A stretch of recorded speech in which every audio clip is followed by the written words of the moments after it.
Oh man, Trey, look up at the sky. It's a full moon on the Sabbath. This is scary. Break it down. I was working late on my Haftorah when I heard a knock on my bedroom door. I opened it up and This might not be super topical, but there's this one guy in Kentucky who dressed himself as a Nazi and his son as Adolf Hitler and was amazed and shocked by the backlash he got. That is the very definition of topical. Okay. So you're in the right place. All right. For some reason. Yeah. Like, he's like, I just like dressing up as historical figures. Kentucky, eh? Yeah. Huh. I know. Wouldn't have expected that from Kentucky. That's strange. And, I mean, he does go on to apologize. Like, I guess it was in poor taste, he says. I guarantee the first reply that he made to anybody going was, what? This is cool. I know. Why don't they just immediately... Do these people do this and they're so... They can't. Okay, let me just... I'll make a sentence. Yeah. People know. People know what's right and wrong. And right and wrong, let's not come down on a particular side. Right. Even though we know what the right side is, just by the definition of what my argument here is. But, like, people know what society expects and doesn't. Yes. They do. Mm-hmm. And it extends to everything. It extends to people... Here, fun right turn, left turn, or right turn. See, no judgments. Fetishes. Like whatever you like. But right. You know that normal society, quote-unquote normal society, doesn't like it. And so therefore you right. don't wear a T-shirt saying, with a picture of your fetish on it or whatever it right. is. So these people, you had to know. You thought you were being edgy. Yeah. And why not just the second you get 10, 15 simultaneous things of people going, what? What are you doing? Why not just go, what? It's just, no, okay, all right, okay, all right. Yeah, no, I was right. just, yeah. Yeah. No, but I mean, it's like, what, it's fine, right. right, everybody? Is it like throwing a thing out like, you're all going to rush to defend me now, right? It's like, no, we're not. You're on your own. Yeah, exactly. I've got 4 SS costumes in my closet, and you're on your own. Because... fetish T-shirt. Right. Not wearing it. That's right. Just apropos of nothing, we have T-shirts. Yes, we do. Fetish or no, on our store on TeePublic. Yes. Search for Just Enough Trope and you can find them. They're pretty good, I think. We should do some fetish T-shirts. Some fetish T-shirts? What if we like fetishize tame like the Wolfman or something? Or like a literal fetish, like you know, the spell casting or the sort of native kind of thing. Ooh, there you go. We could offend people by doing that. You can help me not get lost. Sorry. If you want to. You brought this up for a reason, I'm assuming. Halloween, the time, the spookiest problematic costumes. Yes. There's so many problematic costumes. I mean, we have to remind people. This is a sad thing. We have to remind people not to wear problematic costumes because people do make them. I'm the wrong person to try and die on this hill, but I think you can be clever without being offensive. I don't know why people immediately go to offensive. I don't know why either. Like, was it like, who's the guy that knocked his girlfriend out in the elevator? Ray Rice or whatever a couple years ago? Yeah. And immediately guys are like, oh, I was going to dress up in a Falcons jersey. Not Falcons, it was Ravens. And then drag a dummy behind me or whatever. It's like, that's hilarious, except not. No, it's not even. It's not funny. Not even funny. No, just looking from like a horrible perspective. It's really just not. It's not even funny. No, domestic violence is and never I love funny. Horrible, off-color jokes. Oh my God, there's just something about tragedy that, and the construction of the human animal where you just have to. It's a release valve. You know, you have to make 9/11 jokes. Go for it. Yeah. But it's not even funny. No, it's not. Make me laugh so hard that I'm putting off my immediate judgment of you and this horrible thing that you've done. Yeah, exactly. Make it a conflict. Yeah. But it's not even a conflict then. Come on. I know. Yeah. I like it when people just get more creative with their costumes, for sure. What's a creative costume you've seen recently? Oh boy, recently. I'm not really cruising costumes all that much, so this is probably an old one, but I saw like a Wayne's World costume. It was a one-man Wayne's World costume. Okay. And the guy dresses up like Wayne. Yeah. But then he's got like a Garth coming out of him, so it looks like Wayne is like riding Garth's back or something. Oh my but gosh. he's, there's like two bodies. Okay, and then sure. like fake legs. All right. I That's like pretty things clever. like that. Nobody goes for the old horse. 2 men in a horse costume. Yeah, you're right. What Nobody happened to does that. Let's bring that back. I think it's uncomfortable for the person in the back. Or you could do a centaur costume that way, right? So Yeah. you have somebody on all fours. Yes. Or you build an apparatus or something, and then the other person sits on their sort of back and shoulders. Right. You hide the head somehow, I guess, and then it's like, oh, it's a centaur. Right. A Harry Potter costume. Sure. Exactly. I've seen, I don't know, this isn't one that's necessarily seen recently, but I've seen in years past is like somebody like dresses all in white and they have like trash stuck to them that's like white, and then they're like white trash. Let's stop talking about this. Okay. I didn't know that we were going to start at that level. I'm sorry. This is like writing book on your face. I didn't think we were doing gym costumes. All right.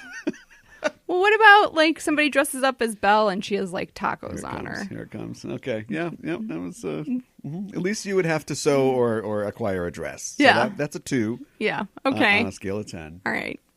Wayne's World would be like a 6.5 or 7. All right. I'm just trying to think of other like clever costumes that I've seen. Yeah, clever is overrated. Okay. People aren't clever. Yeah. Clever is, it's a descriptor. It's you're indicating something about somebody. If everybody was clever, you don't go, that 2-eyed man. I mean, some people don't have 2 eyes, but something's happened. Right. You don't say that person with hair. Clever is like a certain percentage of the population is clever. Sure. But everybody thinks that they're clever. Again, wrong person for this to be coming from, I guess. But Well, so just maybe don't go clever. Maybe just okay. really like something and then just Yeah. do that. Yeah. So you thought, boy, I really like Transformers. Mm-hmm. So dress up like Shia LaBeouf, I guess. Tape one of your fingers down. Yeah. That's not clever. Or I don't know, whatever you like. I like Marvel. Yeah, you can get props and things like that. It's kind of cheesy, but I never get too mad when I see it's just a white dude and he's got a helmet on and he's playing Captain America. Fine. Right. Right. Not super creative. Seen a million of them. Yeah. But literally the safest thing in the Marvel universe for you to cosplay. Yeah, it's true. Because if you cosplay Tony Stark, you're going to play up the alcohol side and you'll Yeah. be wasted by 9 o'clock at the party. Right. So, yeah, just play Captain America. Fine. Yeah. Ladies love it. You know what I did see at like Convergence this year, which was pretty good, was Steampunk Groot and Rocket. Okay. That was pretty cool. Like wearing a bowler hat or something. And Yeah, like some goggles. Yeah, like Rocket had some goggles and like, a gun, of course, and like Groot was on like stilts and like it was a lady and it was pretty cool. But gender neutral. Yeah. I am Groot Yes. either way. Yeah. If you're describing them, they are Groot, I guess. So no, that all works. Yeah. There's a guy on that I follow on Facebook, and he does. I think if you search on Facebook for Star Raccoon Cosplay, Okay. it's a New Zealander guy, and he does these amazing builds. I think I got onto him because of Guardians of the Galaxy. He was, sharing stuff around when the first movie came out. Sure. He's got an amazing raccoon cosplay, Rocket Raccoon, and he does, he's stormtroopers, and he does like builds, like he's doing like a robot, a Johnny Five build. Okay. And I was like, I knew the guy could do sewing and gluing and stuff like that, but apparently he can do construction, like electronic wiring, and so Wow. he's got like a Johnny Five type thing, and yeah, he's got videos and stuff. It's pretty cool. That's cool. He does cons and stuff. So check that out. Check us out too while you're there. Where would you find us? At Just Enough Trope, because we're Just Enough Trope. That's right. I'm your host Caliban, joined as always by my co-host. Hi, I'm Mikan Hana. The spookiest time of year. Yes. I'd say April 15th or whenever taxes are. That's pretty spooky too. A lot of things coming back that you didn't expect. Yeah. There's a lot of spooky times, but of course this is the spookiest time. Yes, it is. Of Halloween, and we are wrapping up, or really reaching the climax of our spooky look at monster films. Yes. Kind of basing it on the universal classic sort of look of that angle of monsters, but also looking at modern films and sort of films that, and we overuse the word meta, but films that sort of deconstruct and explode the monster myth. Yes. And we have reached this week the Wolfman. Yes. Wolfman is like friends with Dracula, I suppose. I guess so. But he doesn't, like, he's got to stay outside when everybody comes over. Right. Can I get you anything? Just hear music, muted music from inside the party. Right. The Monster Mash, of course. Or Werewolf Bar Mitzvah. Of course. I mean, they're playing my song, Drac. You think I can no, stay out here? But there's an article on LAist, I think it's called. It's an oral history of the Werewolf Bar Mitzvah song. Oh, really? Don't temper your enthusiasm. Oh, okay. Or curb it, I guess. Somebody should make something out of that. Because it's information. It's interesting to find out more about the Werewolf Bar Mitzvah, but turns out not quite enough information to really fill out an entire article. Oh, okay. So it just kind of becomes like 30 Rock memories. So if you're into that, check it out. It's Robert Carlock, Mr. Tina Fey, who's a producer and one of the writers on the show that wrote the song, and they talk about working on it. Well, that's pretty cool. Apparently, Donald Glover, who was a writer on 30 Rock at the time, contributed a lot to it, and also did some of the voices. Because I guess when they were doing it, like if you listen to the full, they wrote a 3-minute song for this 8-second bit, right? And the girl who wrote it was talking about how she's like, I mean, I'm a Jew, but this was a lot of Wikipedia searching for me because there's a lot of like Jewish terms in the song. Right. And the parts where like Grizz or .com and Tracy are talking back and forth, like they didn't have the actors necessarily. So it's like Donald Glover doing impressions of the actors. Oh my goodness. That's kind of crazy. That's spooky and scary. Yeah. So we watched The Wolfman. Yes, we did. And we also kind of hit a point, and we'll talk about this when we talk about this in the feature at the end of the show, that we hit a point where we were like, werewolf movies? Yeah. Like, I feel like there's a ton of them, but I don't know. Are there definitive werewolf movies? Right. Outside of 1941. Right. Lon Chaney Jr. Right, exactly. He's Walking with the Queen. The Wolfman. Right. I don't know. It's hard to say, but there are a couple. Ginger Snaps comes to mind. Well, yeah. We'll see this part of this for the end of the show. Okay. We talk about the Wolfmans. Yes. And Womans. Right. But, I just felt like Frankenstein, we've talked about what's behind the myth, like the persistence. What's the pitch here? What's the pitch? Frankenstein, clear. Dracula, pretty clear. Wolfman? I don't know. It's not as clear. It jumps around. Yeah, I mean, he doesn't have a book that came out like in the 1800s about him or anything like that. No, and I think it was something that I kind of decided on or sort of thought of was I think that there have been wolf, a person, guy turns into blank. Sure. Since we've started telling stories for all of human history. Yeah. And pre-recorded history. This history was previously recorded in front of a live planet. But there is no... I think it's simultaneously like the oldest myth and like the least explored myth. Sure. Or at least it doesn't have a definitive thing. And maybe that's because it doesn't have that killer app that Stoker's Dracula, that Shelley's Frankenstein, right, or whatever. It's always been there. It's like the guy with two eyes. Like it's just so understood and common that it's hard to really find something definitive. But in our searching, we did watch several, not highly rated necessarily, but definitely memorable cult werewolf films. Yes. We'll talk about those later. Why give it away now? And of course, we got to move along here, but we want to squeeze in our next installment in Yorgos, Hardly Lanthimos. Yes. I don't remember even what it is. Where we watch the next film in the oeuvre, or however you say that in Greek, of Yorgos Lanthimos. Yes. His first American film. An exciting one called The Lobster. The Lobster. Yep. Before we get into it, what did you think The Lobster was about before you saw The Lobster?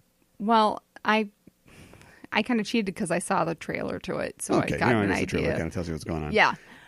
Did you think that Olivia Colman would not have been in it that much? Did you think her part was going to be bigger? I did think her part was going to be bigger. Yeah. Yes, Yeah. I did. Well, for sure. Favorites coming up. Yeah, I know. And we'll, of course, talk about some news as well. How you doing? Any Halloween plans? I'm doing good. No Halloween plans, unfortunately. Maybe stay in and watch some spooky movies or something like that. It's like Christmas for me. Like some people go crazy over Halloween. I like it, but I never really go, oh, well, it's time to start cutting people's fingers off. And wait, what? Can you make is there like a lady fingers, but it's lady fingers, and you use like red food coloring and the Sure. tiramisu or something like that? Yeah. Yeah, but I never really go nuts on it. But I've been watching some spooky movies this Yeah. year. I mean, we've been doing this. Yeah, but exactly. In general, I've been absorbing some stuff, and I've enjoyed it. But Yeah. I'm starting to see as I get older why people do this, why the cookies come out after Thanksgiving, and must be Christmas time, Sure. or whatever the bad song that plays is. And then December 26th, you're like, all right, Done with that. trees out by the curb, Yep, done. 'Cause exactly. I'm ready to be done. Yeah. I'm not tired of it yet, but November 1st, I'll be done. You'll be done with Halloween. Yeah. Yeah. Okay. I have an acquaintance who watches a scary movie every day of October, like every Wow. year, and then she writes something about it on Facebook. The work ethic there, I know. I wish I had. Does she ever rewatch things? Yes, she does. Okay. Yeah. Some movies I think she watches every year. Okay. But does she try to add new stuff in? Yes, Okay. she tries to add new stuff too. Well, okay, that's cool. And it's once a year, and we're only here for 70 or 80 of them. So Right. But it'd be interesting to every month or every year do the same advent calendar, watch the same 31 movies every time and see what you kind of get out of them. It could be interesting. I could see that. But yeah, that's cool. Yeah. Well, I want to do that. You want to do We're that not. We now? can't do that. No. No, we're doing enough. Yeah, we're doing yeah. plenty. We are doing with plenty. this, and we'll be talking about our Wolfman movies at the end of the show. Let's do some news. Don't you love rumors? Sure. Yeah. Love a every good rumor. every song is just a classic. But I also like rumors about the film industry. Didn't get the joke about Fleetwood Mac. That's I'm fine. sorry. So, Screen Rant is a movie site. Yes. They talk about all kinds of stuff. They are purporting that they have heard that a Black Widow movie will be due in 2020. Okay. What's that their could source? be good. Unnamed sources. Oh, great. Yes. Well, I hope that it's true because who knows how much longer Scarlett Johansson's going to be around for this role. Yeah. So. And I should actually say this was on Screen Rant, but it links back to the site That Hashtag Show. Oh, okay. So, full disclosure, I'm a contributor to That Hashtag Show. Yes. So, but I did not write this, and I wasn't a part of this article, and I don't know their source. Okay. It's like that in journalism movies. It's not until I've become a journalist that I've realized how it's kind of BS. It depends on, I guess, what you're writing about. This isn't Spotlight, but Right. they always go to somebody and well, come on, but just tell me your sources. Sorry, I can't tell you. Can't do it. Yep. Yeah. It's because secret. You're probably I know this was in the next Justice League or whatever, but the guy asks Lois Lane who her source was. Uh-huh.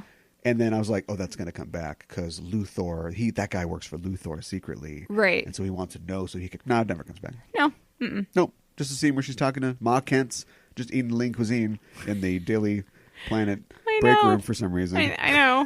What? At least there's women in this movie. Yeah. Outside of Wonder Woman. But it doesn't pass the Bechdel test, though. No, because they're talking about Clark. Superman the whole Yep, time. talking about Clark. Yep. And how thirsty Lois Lane is. I mean, hungry. I know. Was that Joss Whedon? I don't know. What are you doing? It was in poor taste, What are you whoever doing, it was. Joss Whedon? So anyway, that hashtag show says that Black Widow and Eternals will be Marvel's 2020 films. Okay. That would be good. Yes. The first Black Widow supposedly will be in the early summer, April, May film. Okay. And Eternals will come out in the November slot. Okay. That Just sounds like good. Doctor Strange and Thor Ragnarok. Yeah.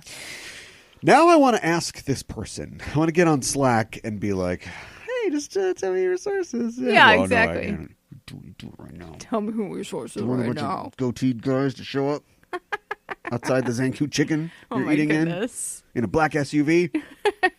This is getting weird. Oh man. You excited? Yeah, I am excited. Is it too late? No, What kind I of? don't think it is too late. Let's see. I guess if you're, what kind of appropriative, problematic disguises will Black Widow wear? Oh my gosh. It'll open with her, like, disguised as a Charlie Chaplin type figure. She's undercover in Hong Kong. Oh my gosh. Like the opening of Big Mama's house. Y'all ain't never heard of Seoul, Korea? Oh my god. She'd be like, yes. I'd be like, wait a minute, you're not Chang, Great. right? That No, but I seems- am a dumpling. Bam, bam, kick, scissor, wrap my thighs around your head, your face, Oh. and then smash your head into the ground, Yeah. as they must all do. Yes. I don't know. Like, we watched Jumanji recently, and like, That's not. and That's Karen Gillan's character was breakdance fighting or whatever was one of her strengths. Sexy dance fighting. Dance fighting. Yeah. Yeah. After the 10-minute scene on how to act sexy, Right. because that's the only way you can stop these guys. I know. Didn't like it. No. Didn't like it. It's what I call a modern deathbed scenario. Yeah. Yeah. Bit about deathbed, Patton Oswalt, we get it. Mm-hmm. And the thing about deathbed was that movie probably cost $10,000, if even. Right. But it's so bad, the guy's making the bed. It's a long walk to get here when really you just wanted to make a sex and horror exploitation film. Right. But even $10,000 was too much and too much effort. Yeah. Nowadays we have movies where Jumanji probably cost $100 million. Yeah. And you watch it and it's like the costumes are really great and the CGI is okay. Maybe they're just keeping it going from Jumanji 95 where Right. the CGI was not good. Monkeys, weird Yes. looking. But and the props are good, and you've got some big talent in there, and there's all these extras, like the bazaar scene. There's a lot going on, and it just looks really great. And the script is trash. It was just written in a weekend. Yeah. It's like I like the idea of it being in a video game. Why does it start but- with here's $100 million and write a script if you think of it? Why not we worked on the script for a few years, it's ready. Now, can we have some money to bring this to life? Right. Exactly. And I mean, cynicism, Hollywood, I get it, but it can't go the other way. Yeah. I know. They had 20 years to write this movie. I know. And it sucks. I know. It's too bad because I think the idea of it having to be being a video game, I think that's a good idea. It's a good premise, but they fall short on it. Yeah. Well, here's some more Marvel news. Remember 13 Reasons Why? Yes. Speaking of things that probably shouldn't exist. Yeah. The star Catherine Langford, Yes. who was probably one of the good things that you could take out of that show, Yep. is going to be in Avengers 4. Oh, okay. She's playing a mystery role that has already been shot. All right. Who is she? Who is she? I have no earthly idea who she could be. Absolutely not. Do you? Yes. Oh man, I'm bad at You guess I'm going to eat a lifesaver. Okay. I eat a lightsaber, but she talks. How do they do it? Wow. I'm just trying to think of other Marvel heroes that haven't been introduced yet. Gosh, I can't. Yeah, okay. I get what you're doing. Is she a Sparks?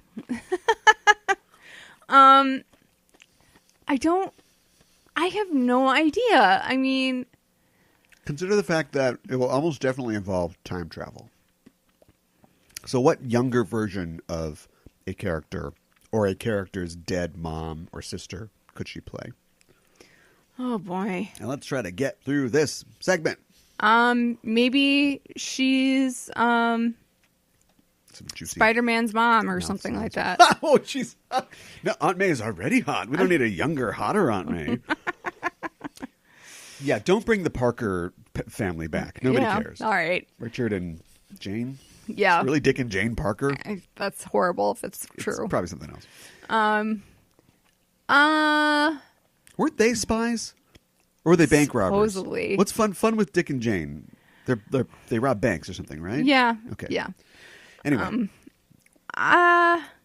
we're getting nothing out of you. I have no earthly idea. Maybe she's another widow, like another Black Widow character. I thought you meant like Alfre Woodard, or was that Alfre Woodard? Yeah, where she's like, oh, like an actual widow, like not Tony Stark. not Black you Widow. killed my husband Yes. and my Right. son.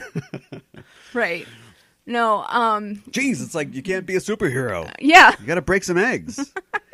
I do not know either. That was my guess. It's a very general guess, but she's just somebody who's connected to somebody that we've seen, like Cap's mom or something like that. Oh, okay. You know what I mean? Yeah. Because I can see that. This movie will be 4 hours. It'll be 3.5 if it's a minute.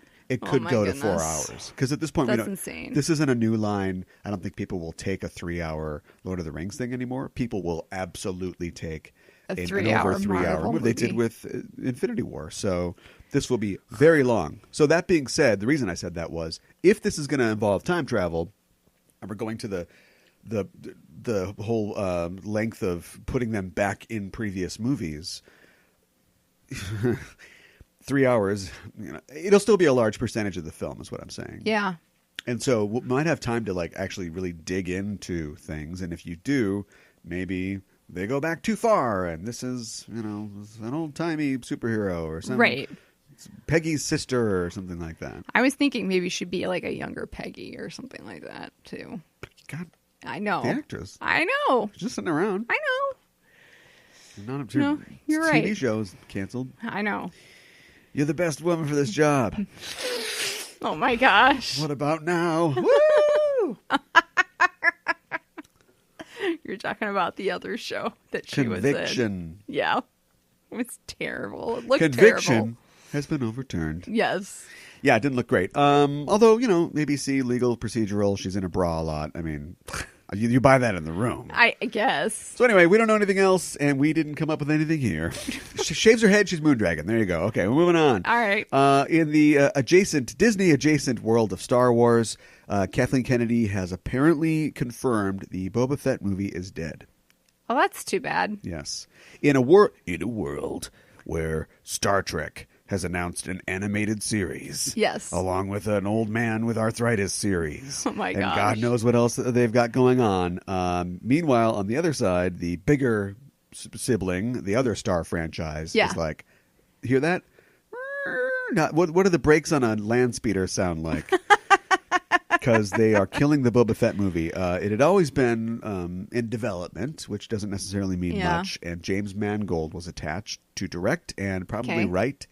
And now it ain't going to happen. Now it's dead in the water. Now remember, we've got the Mandalorian series. I was going to say, did that help kill it? Yeah, it felt like a duplication. Something you'd expect from DC, where it's like, let's have 4 or 5 Harley Quinn projects in development. Yes. And where nobody's talking to each other. But Right. Disney doesn't you do that generally. So this might be a case of them having that in the works, announced a couple years ago, and then forking off into, Favreau's moving forward with this. Right. So then we cut this part off here. Right. It's probably a good idea. A smart move, probably. It's also a move after having her contract renewed and Disney showing faith in her. This does seem like a prudent move where it's like, okay, I'm going to keep my job. Right. But, okay, let's Rate it a take little the things bit. that aren't going to work. Yeah, Yep. let's eliminate possibilities for failure as we go forward. Yeah, I mean, that makes sense. So that leaves us with The Mandalorian, which we are assuming won't feature Boba Fett. I think they've Right. said that.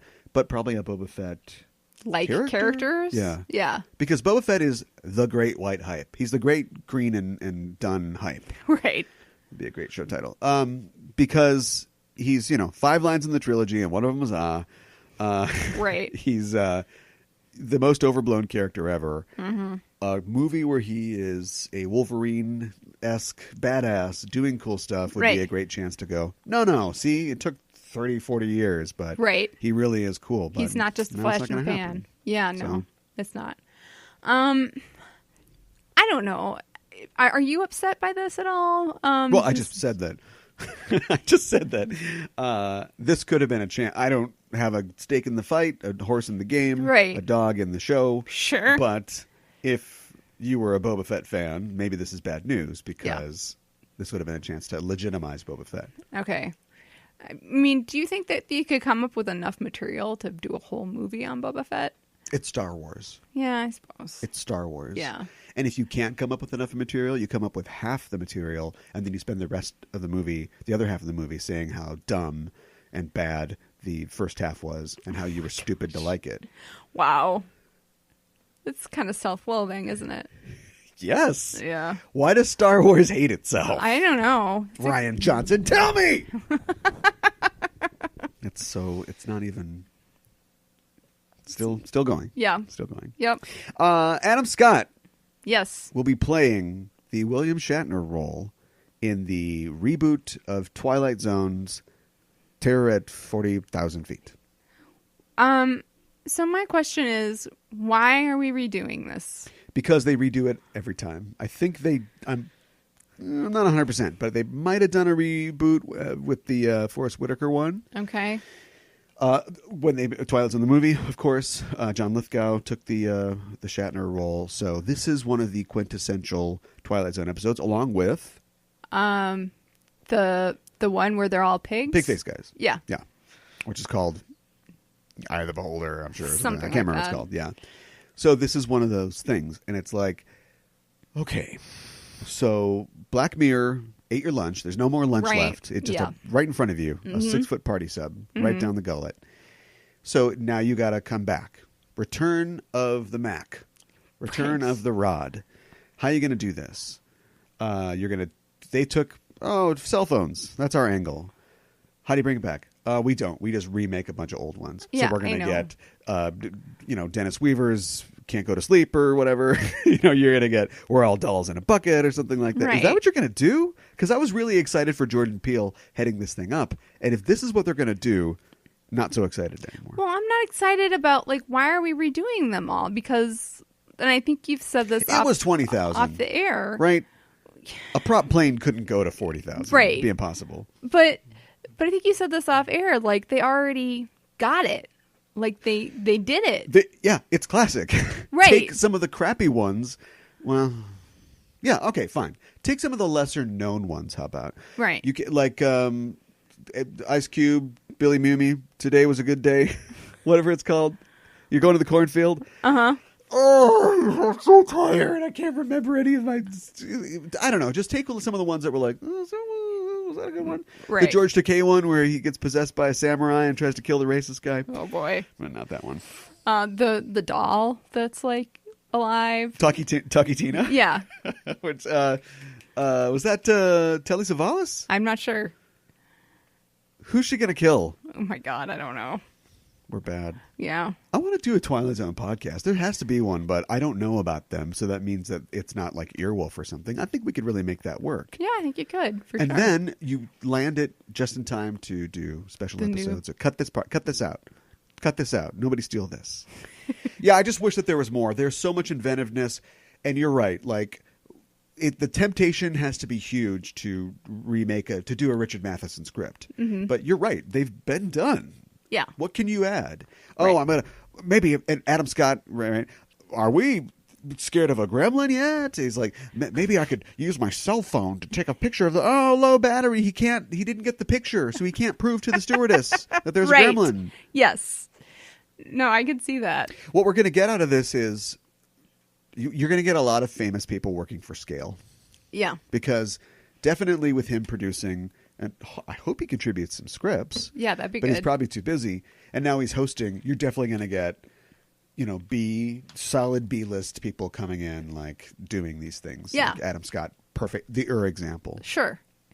I just wish they'd come up with new stories. Kristen Bell is the woman who's like, no, turn me into a pig lady, please. Oh my gosh. Right? Yeah. Uh-huh. And then, first episode of Black Mirror. There you go. Presidents. It's a different Oh man. sort of equation. Yeah, it is. Everybody knows what's okay and what isn't. And Yeah. we just treat the line like the fault line in a long jump for some reason. Hey, George Miller, remember that guy? Yeah. If you don't, then you didn't see Fury Road. Right. Or maybe you just didn't care for Mad Max at all. That's possible. You like Mad Max, I right? love Mad Max. Tell me about it. I love Fury Road. I think it's a great picture. It's I mean, it's hard. I think it has a lot of feminist ideals in it, and like, Yeah. I mean, it's about women trying to escape their oppressor and everything. Yeah. So, And it's also, I like the feminist ideals too, but I also like the, it's all on the screen. Yeah. There isn't a ton of speechifying No. about how like these women, I mean, all the speechifying stuff is put in the mouth of the wives, basically. They're the ones Yes. who really are being oppressed the most, but they're also the ones who have this rhetoric.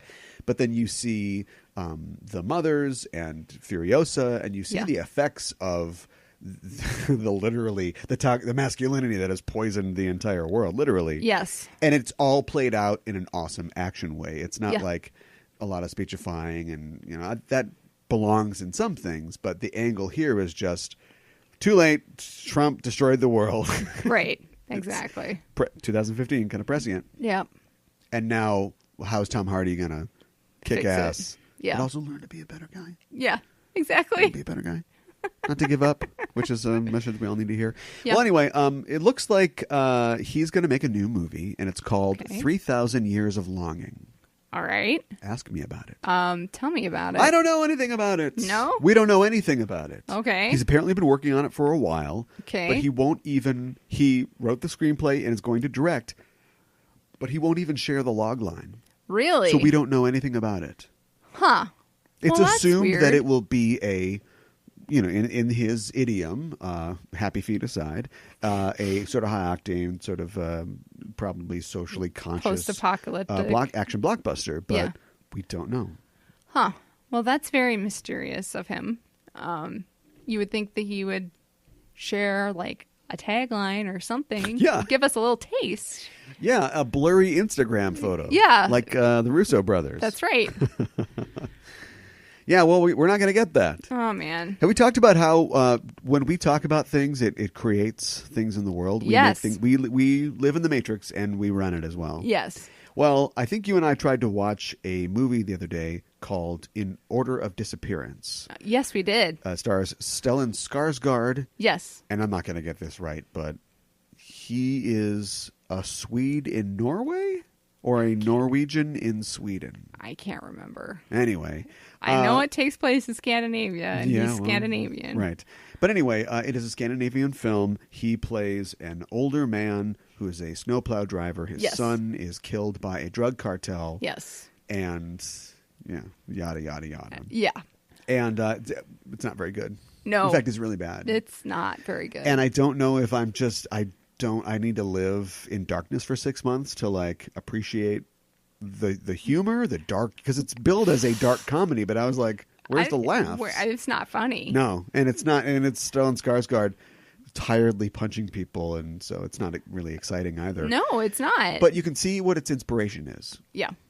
I want you to listen to me. Right, exactly. I'm going to do this. Right. Well, Liam it's Neeson. come full circle because Liam Neeson is now starring in a remake of the film called Hard Powder. Which is Oh, my God. bad start. Off to Talk a bad about start. high octane. Yeah. He will be playing a snowplow Snowplow driver. driver. Who yada, yada, yada. And Seth Rogen is going to be in it. What? So it looks like they're going to try to up the comedy factor. And I believe Charlize Theron is playing his still too young wife. but Okay. He's playing his wife. All right. Wow. This has a lot of people in it. Are we going to go, nice job, guys, but we'll take it from here? And then I'm sure they're going to fix it. Hollywood should be fixing stuff, right? Yeah. So they're going to blow, things are going to explode. It's going to be a lot more money. Is Charlize going to kick ass? Because she kicks ass now. Yeah, I don't And know. her role in this traditionally should be, no, what are you doing? Right. Don't do it, Sven. Right, exactly. But now she's Charlize Theron. Yes. So does he bring her in on this? I almost think he has to. I've been killing people with my snowplow. I know. I know it sounds like a bad direct-to-video 80s horror film. But do you want to plow guys with me? I thought you'd never ask. And then they Yeah. get out there. Get out there together. Right. Kick some ass together. Part of the thing in that is that he has to punch people because he doesn't have a gun, because gun laws are different. Right. Whereas, this would be easy. It's over Right. in one reel if you're doing it in America. I You just know. buy an assault rifle, job's done. I know. sad. Yeah. Now I got Return of the Mac stuck in my head. Oh, no. Let's talk about the young Bruce Wayne and Alfred, who will appear in the Joker movie. This is the Todd Phillips Joker film, starring Joaquin Phoenix. Oh, boy. Dante Pereira Olsen is playing young Bruce Wayne, and Douglas Hodge is playing Alfred Pennyworth. I don't know who either of those actors are. Douglas Hodge was in, speaking of Black Mirror, he's in an episode of Black Mirror. Okay. And he was in Red Sparrow, the Black Widow movie. The Black Widow movie. It all connects. Yeah. It all comes together. Mm-hmm. And the kid was, I don't know either. I think he was in You Were Never Really Here, which is another Joaquin Phoenix film. Okay. Huh. Well, Return of the Mac. I just don't even know like what we're gonna do for a Joker film, and we're gonna have a young Bruce Wayne, but he's not Batman yet, and it just screams like Gotham to me. Yep. And that makes me not excited about it. Yep. So can't you just push Ben Affleck off the cart? Yeah, no kidding. Like, not to kick him when he's down. Well, and I'm sure that his contract has a pay or play thing, right? So you go, Ben, you can see where this is going. It's a new direction. It's not you. I mean, you were great, and you definitely have brought things to this role, but we got a dime holding up a dollar here. We got so many things stacked up behind this, and it's just dumb to have. Yeah, because remember when Batman fought the Joker and he was like 90 years old? Like, no. Yeah, we need to move forward on this. Yeah. And so we need to have Batman show up and stuff. We had a stuntman play you in Suicide Squad, and that worked out fine. Right. Maybe we could do that. He gets a furlough from rehab or something, and he comes out and he just does a, what are you doing? Like, type thing. Right. But probably just recast him, though. Yeah. I mean, just make up your mind if you're going to do this role or not, because you're holding things up. And I want you to listen to me.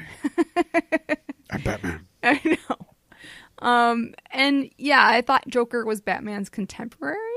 No. I mean, apparently not. Not if we're going Gotham rules. Okay. Gotham drools. It doesn't rule.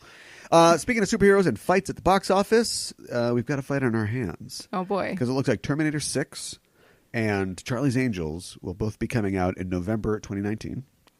Okay. Which has caused Wonder Woman 1984 to move its release date to summer of 2020. I know, which Bad seems idea. like, why Bad would you do idea. that? Bad idea. Yeah.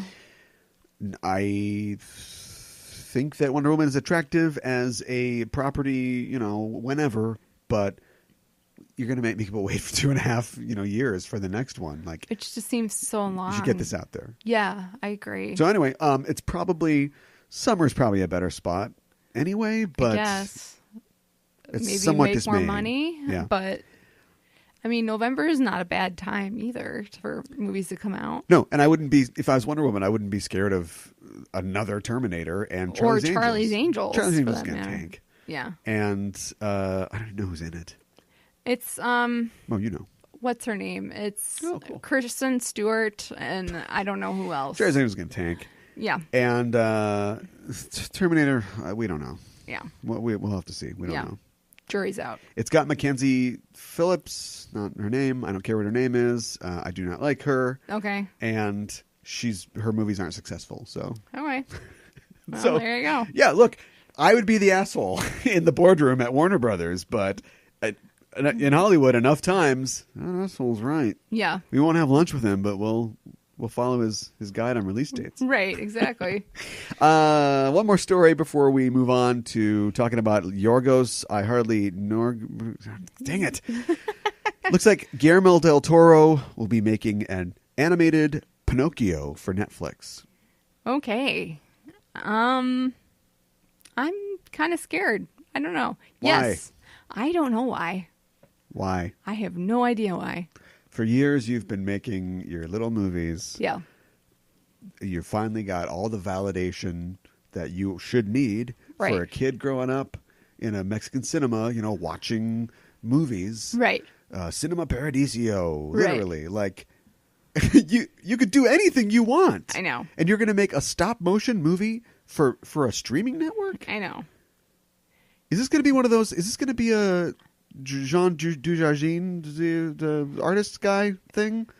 Where it's no like, idea. good job, get out of here. I don't know. Like, did he, the day after winning his Oscar, did he, take some meetings and got a lot of no's? And he's like, oh boy. And this was a yes, so he's going for it. Well, he might have pitched this, but this is just, I don't know. I don't know. People booing Okja or whatever. Right. It's still not, it's not a movie. It's not a Hollywood movie. Yeah. When you premiere on Netflix. And I don't like his movies. Like, I know. this is just advice. Like, I want to see him succeed. And I don't know. Netflix is actually planning a $2 billion bond to fund new content. Oh my goodness. So we were wondering where that money comes from. Yeah.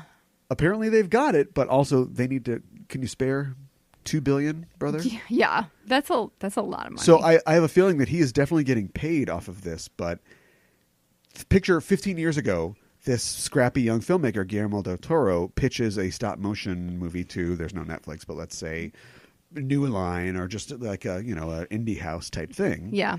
He'll get to make it, but he won't get a payday on it. Right. Fast forward 15 years, an Oscar-winning Yes. earner at the box office, well, in his slot, has to make a stop-motion movie Yes. for a small company. I know. Nothing has changed. I know. It just went digital. Yes, exactly. I'm not sure why this is happening. I know there's like a live action Pinocchio that's happening at Disney too. So I don't know. Oh, they're going to compete? I thought I heard that there was a live action Pinocchio. Jonathan Taylor Thomas? Maybe I'm just like getting that Cameo? confused with like Dumbo and Got to do a JTT cameo. yeah. And speaking of foreign stars who win an Oscar and then go away, Roberto Benigni, Yeah, that's true. Pinocchio. Yeah. I don't know, man. I just, like I said, I don't want him to be destroyed. Like, I just don't really like his stuff, but he seems like a nice guy, so I hope everything's going okay. Yeah, why settle He's for going to have Netflix? to sell some of his crap. Yeah. He's going to have to hawk that Lovecraft statue. Who's going to buy an H.P. Lovecraft statue? You don't want to meet that. I don't know. Meet that guy in a parking lot. No, you don't. He's not going to have a shirt on. No.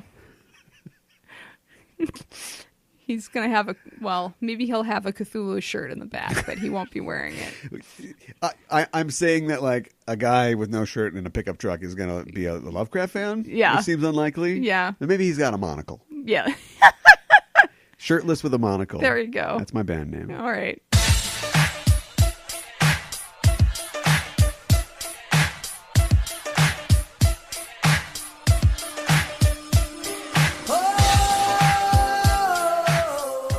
Are you ready for an absurdist dystopian black comedy film I am. that was directed, co-written, and co-produced by Yorgos Lanthimos? Yes. The Greek myth. Yes. Sorry, come on, help me out. The surrealist. He's raining from the Mediterranean. Yeah. The neat from Crete. The animal from Schmanimal. I don't know. There's a lot of Greek islands. I would be floored if there was one called Schmanimal. Where are you going? Are you going to Mykonos? No, we're going to Schmanimal. Schmanimal. Blue water. So lovely. And the Dolmades are to die for. No, we're talking about The Lobster, a 2015 film. This is his first, quote-unquote, American film. Yes. And it stars a lot of non-American people. In fact, does. there are very few Americans in it. But, Yeah. It's his first, sort of Hollywood film, I guess. What, Western? Even though it's not really Hollywood. It's not, that wouldn't say Western. 'Cause It's in Greek English. Is Western. It's Yeah. got that going for it. Yeah, it's in English. Yeah. What happens in The Lobster? Well, Colin Farrell plays this guy who is getting a divorce from his wife because she has Well, we're doing it all. moved on. This is the pitch. and he checks himself into this hotel where you have to find love within like 45 days, otherwise you get turned into an animal. And the whole world is like this. Yeah. We're led to believe. Yes. Yes. They're like hotels like this You all have over. to swallow this. Yeah. This is the shot of the world. Yeah. Yeah. And people in the cities are, you have to be out as a couple or have your paperwork. Yeah, it's enforced Yeah. by the police. So they question whether or not you're a couple. And if you're single, you're you have to live in the woods. You're you're thrown out of society, Right. Because otherwise you get sent to. I'm presuming that you get sent to the facilities, hotels, whatever Yes. you call them. Yeah. Where you got to find a romantic partner. Yes. And then No, that's it. Yeah. That was it. Yeah, okay. That's the premise. Yeah. So yeah, we'll be spoiling the movie for sure. Yeah. It stars, perhaps surprisingly, but I love it, Colin Farrell. Yeah, I know. The Farrell Sance has begun. Colin Sance. Yeah. Second time. Okay. The Colin Sance has begun thanks to Yorgos Lanthimos. Yep. He's also in the next film we'll be talking about, Killing of a Sacred Deer. We'll get there in 2 weeks. It stars him, Rachel Weisz, Yes. and Olivia Colman, the two ladies that are just open your closet. They're in there. They're in there. It also stars Ariane Labed and Angeliki Papoulia, who we've talked about on previous episodes. She's the nurse. Segments. Yeah. Okay. John C. Reilly, Lea Seydoux, Yep. and Ben Wislaw, Yeah. amongst others. Mm-hmm. Yes. What'd you think? I liked it. I mean, This is working out for you. it's weird. You have discovered something. You're welcome, by the way. His movies are bizarre and dark, but they also are comical in a way. I mean, dark comedy, and they're so bizarre, but they're entertaining as well. And Would they fall apart if one character just went, "What is going on here?" probably, Yeah. because nobody does that. Everybody, they swallow that this is how the world works in Yeah. this world, and Maybe, yeah. I guess maybe I'm pushing it too far because, if the FedEx guy came to the Dogtooth house and he's like, "Why are these people crawling around on all fours? right. Why am I Jerry Seinfeld? I don't understand." Yeah, I guess that would fall apart. I mean, the closest we get to something like that is John C. Reilly being Yeah. like, "Why would they do that when they change You've seen you him to on animals?" Broadway, Yeah. He is a fantastic actor. Yes, he is. Although possibly limited in range. Possibly. And a lot of his job when he's not on PCP in Walk Hard, his greatest achievement, is him going, "That seems kind of weird." People Yeah. doing crazy stuff. Yeah. Kristen Wiig is acting nuts, and then he's like, "No, I don't think that's right." And so you bring him in. You bring Rachel Weisz, who is also immensely talented, Yes. but is extremely expressive. Yes. And it's like, can you be too good an actor to be in a Yorgos Lanthimos movie? Does Colin Maybe you Farrell can. work because he's like an Irish Keanu Reeves in that he is just sort of blank and is the perfect protagonist for this blank canvas that you can scribble on? I mean, you might be Whereas right there. everything that John C. Reilly does is either let's say this: everything Rachel Weisz does is pregnant with meaning and intent, which is great to be normally for it to be an actor. Yeah. And everything John C. Reilly does is commentary, is him commenting Right. on what's going on. So, can they work in a world like this? I think it's a challenge for sure. I think that for the most part they work. I mean, their performances certainly didn't pull me out of the. I was pulled out a little bit. Really? Yeah. Huh. Not this is so far. I think this is my favorite of his films. Okay. So it didn't do it too much. Right. But yeah, there were times where I was like, "There's a scene." So we should talk about all the draconian things that happen in this world. Okay. Which are all, and I want your opinion on this too. They're all metaphors, but I don't know. I don't feel like Lanthimos usually makes pointed metaphors, except the dog trainer in Dogtooth. Yeah. And so you've got this world where you are literally forced to live alone in the woods if you don't have a partner. Yes. Which, ever been single? It can feel like that. Uh-huh. It can feel like that. Right. And you go to this place. They have all these silly like skits that are supposed to be instructive. Yes. Like you don't understand that, it's better if you're choking, being with somebody, they'll save you. Or if you're a I woman know. and you're walking along, you won't be raped if you're Right. walking with somebody. Right. And it just like it's all these like ridiculous things. Those are comedic things to sort of hammer it home. But do you think that he meant to comment on boy, the world does shut you out. You can't go to parties. You can't do anything. Like, the world is made for people. It tells you need somebody. Because the other side of it is there isn't any characters in here who are living alone. And you look at them and you go, maybe they've got something there. There are no examples of somebody making it okay like you would have if it was a moralizing, didactic sort of setup. Because the singles people are just as effed up as, I as would the people say so. who are in a couple. Yeah, they have to dig their own Also, graves. I think Lea Seydoux might be the female Colin Farrell. Which one was she? Was she the one who was charged of the single people? Yeah, she's Okay. the Skyfall. Okay. And the blue's the warmest color. Okay. I don't think she's a bad actress or anything like that, but I mean, I think that she's got a sort of slight blankness that you can kind of put sinister on, or Sure. whatever it is. Yeah. I mean, I got to tell you, I'm not a huge fan of Colin Farrell, but I thought he did a great job in this. That's the right answer. I seriously do not think he's that great of an actor, but he did a great job in this. Some I horrible have to admit that. Yeah, and I think he really took to it as well. I mean, he gained weight for the role, although I don't know where he's been in a while, so maybe that's just Maybe that's just how he looked. He was great. When he's checked into the place, they ask him if he's straight or gay, or no, if he likes men or women. Yeah, and he's like, "Can I like both?" And they're like, "You cannot like both." I know, and which I I like, thought was like, that's kind of harsh. That's a little bi erasure. Right, but you have to think about, is this commentary? And I honestly don't think. I think it's somewhere on the list, but I don't think Lanthimos is literally trying. He's not trying to comment. This isn't commentary. Okay, I think that it naturally gives itself to commentary, and he may be doing that in places, but I don't think that that's his first goal.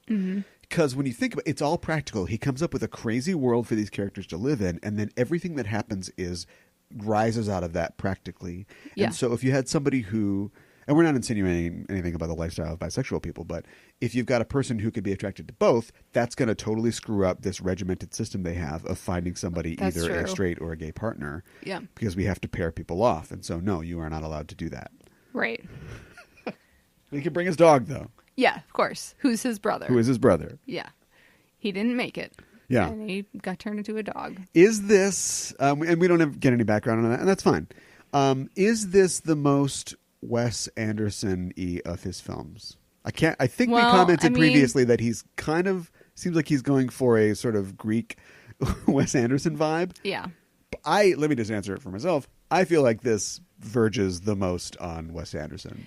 I could see that. I mean, I haven't seen his other films, so it's hard for me to say, like, this is the most Wes Anderson, but from the other films that I've seen his so other far. films.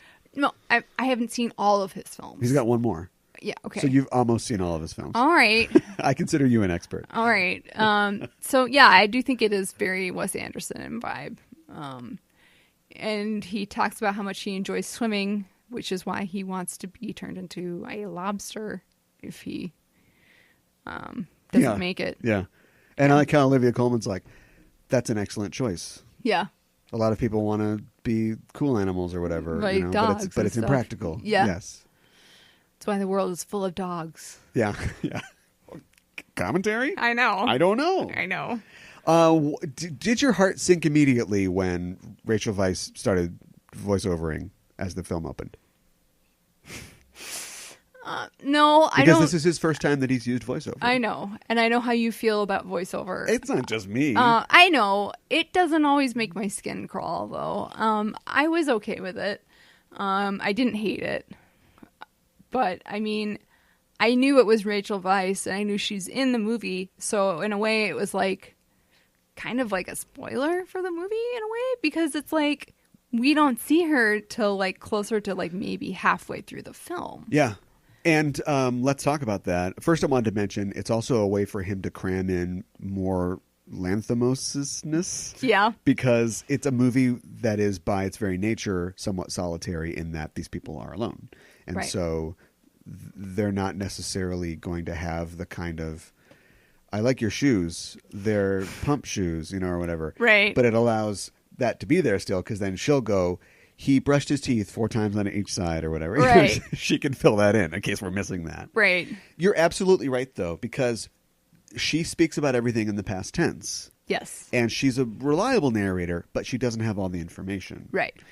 And so we know, and he's not talking, so I guess we don't know his ultimate fate, but we know that no matter what happens in this movie and the horrible implication of what will happen at the end, it must have turned out okay. Right. Because she's doing at some voiceover. later date, she is able to tell this to someone else. Yes. If they love each other, why don't they just go... Is there like an ad hoc? Can you like go up to an office and go, all right, we didn't do the program, but look, we're together. We want to get married. Can they not go back into society? I don't think that they can. All right. Well, anyway, at some point, she feels safe enough to relate the story of this happening. Yes. It's kind of like How I Met... I assume they're talking to a kid. It's like How I Met Your Father, and he stabbed his eyes out with a steak knife. I know.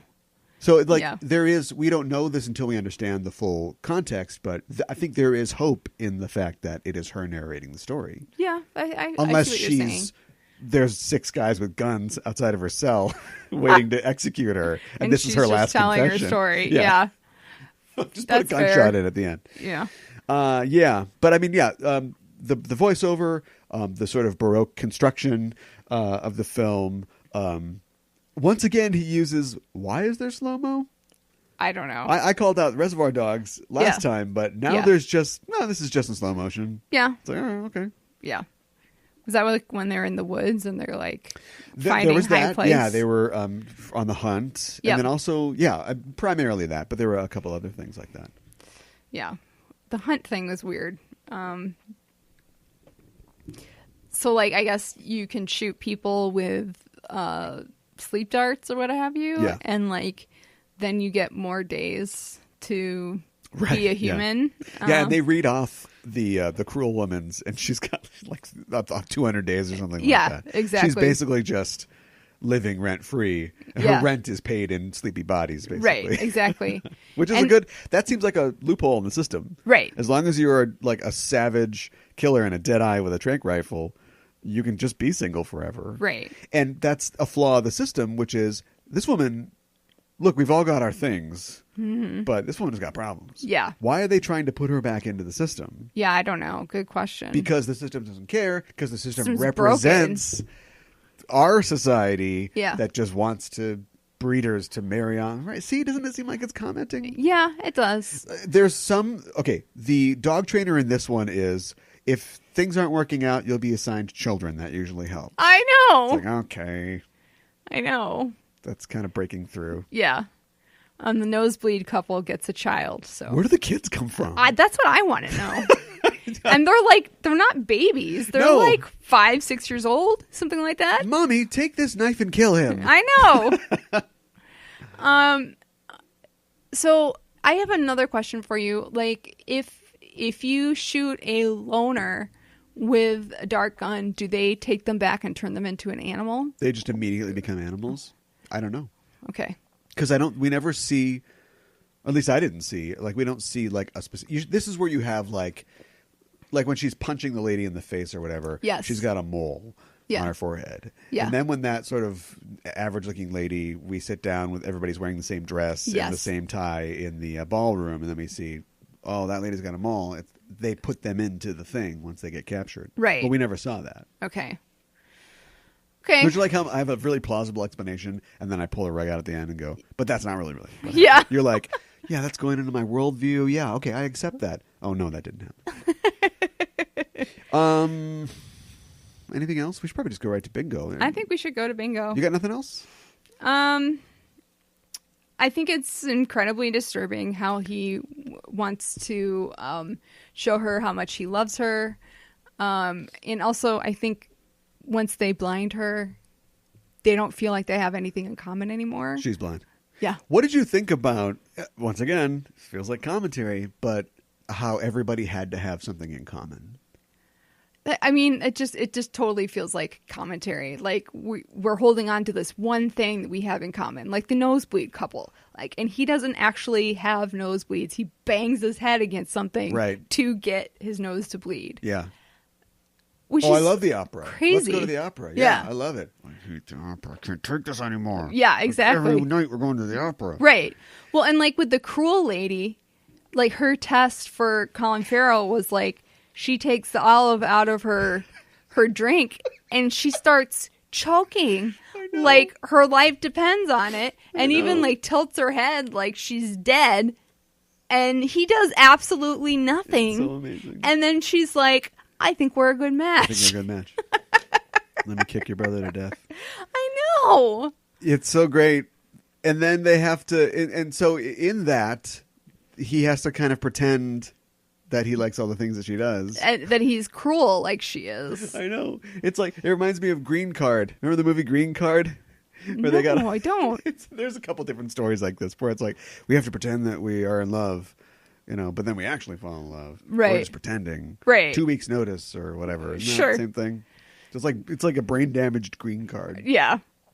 Yeah, I just thought that the whole they've got to have something in common was sort of a commentary in that I just feel like self-help books or dating books will tell you, find somebody you have something in common with. Because it's just so much more complicated than that. It is. And Colin Farrell and Rachel Weisz's relationship itself is complicated. Mm-hmm. And he's a guy who, we don't know anything about his wife. We know that it didn't work out. So I don't know if that was faking it or if relationships just end for reasons in this world like they do in ours. But it's a courtship of sorts, and it becomes... I feel like if Olivia Colman was watching them through a TV camera, she would be fine with it. Because she's like, yeah, that's how it's supposed to work. You guys find that you have things in common, and then you get together, right? Right. But they do it weird because they're encouraged to not talk to each other because they live together in the woods, but they are loners. So they have to dance to EDM. Right. By themselves. With headphones on. Yes. You'll be assigned a CD player. Yes. But they start to... They make this game, where they use the steal second signals, to tell each other things. Yes. Which makes Lea Seydoux' betrayal even worse because she robs Rachel Weisz of the ability to do that, to even communicate with him anymore. But yeah, they work up this sort of quirky, even in this world, kind of relationship. And he brings her the rabbits and things like that. Yes. I love the game when he gives her the tennis ball or whatever, and she's like, it's a kiwi fruit. And he's like, yes, that's very good. Yeah. Just these little things that if they meant something else, middle of act two of a romantic film, she's got Alzheimer's. She's got Parkinson's. It's love and other drugs. Oh, no. Right? But it's going to cause problems in the relationship, but he's going to support her anyway, right. and let things slide because he wants to be with her. And right. This is it's a romantic movie. It is. With eye stabbing. Yes. She's blind. Yeah. She's blind. Yeah. All right, let's get to it. All right. Unsexy sex. Oh, okay. So people know, right? We're doing. We created a Bingos Lanthimos game where we have 24 squares of recurring motifs in Yorgos Lanthimos films. You think 24 things? How can you make a movie or a series of movies that are so different in nature and yet use the same bones in the skeleton? Yeah. We're going to show you how. That's right. It's not a criticism. No. Just pointing things out. Yeah, that's right. Loving it. Yeah. First thing.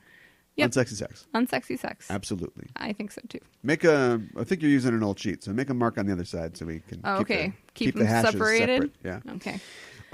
Yes, absolutely. It turns out that the cruel lady can't bone. No.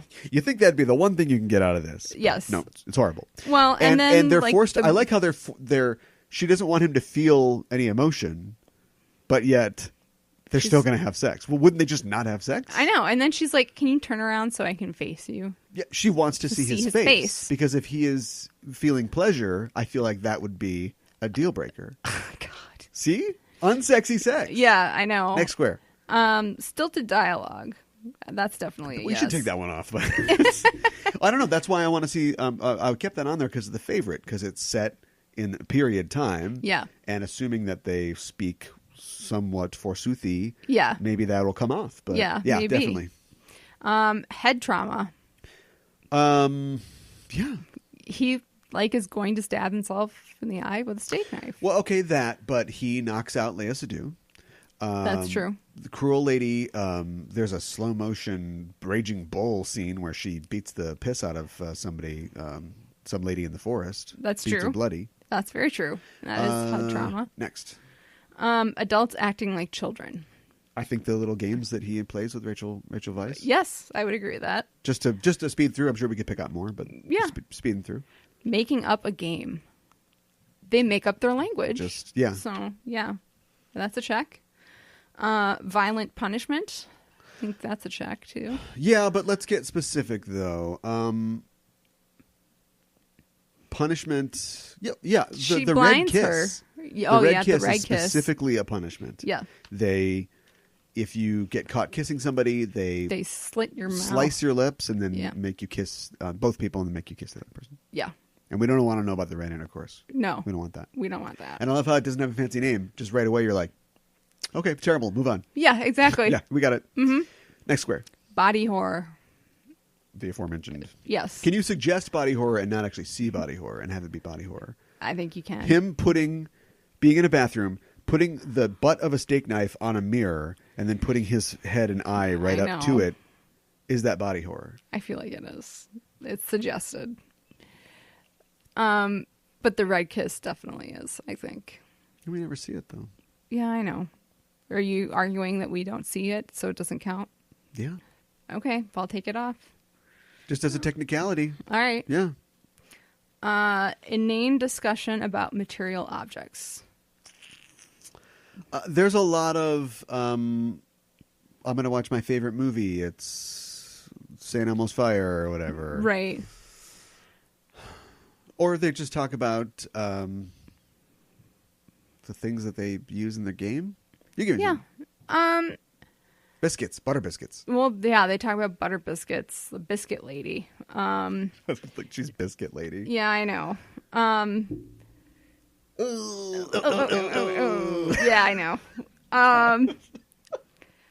Well, I mean, what about like the guessing game where she's trying to guess what the objects are? Yeah, Does that count? Though.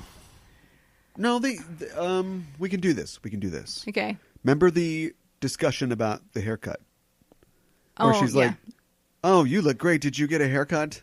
Yeah, Starts and the then dialogue. he's like, "No, I I'm getting didn't. a haircut today." Yeah. There must be something where they go, "Oh, this is my sunglasses or something." I'm going to look for truffles. You yes. need a pig. Right. Oh, be careful. Something like that.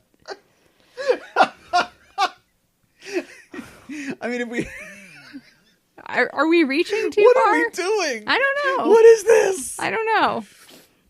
I feel like default yes, but I can't think of pinpoint anything. it. What is when he goes to the yacht to confront and actually funnily enough, I think for the first time ever there are some characters who have names in this. Oh, really?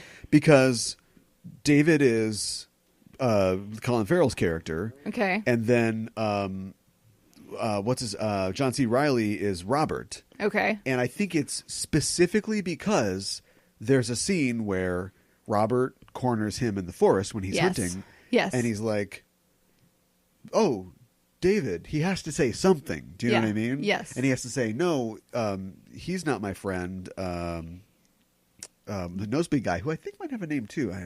Yeah. gotta watch it again.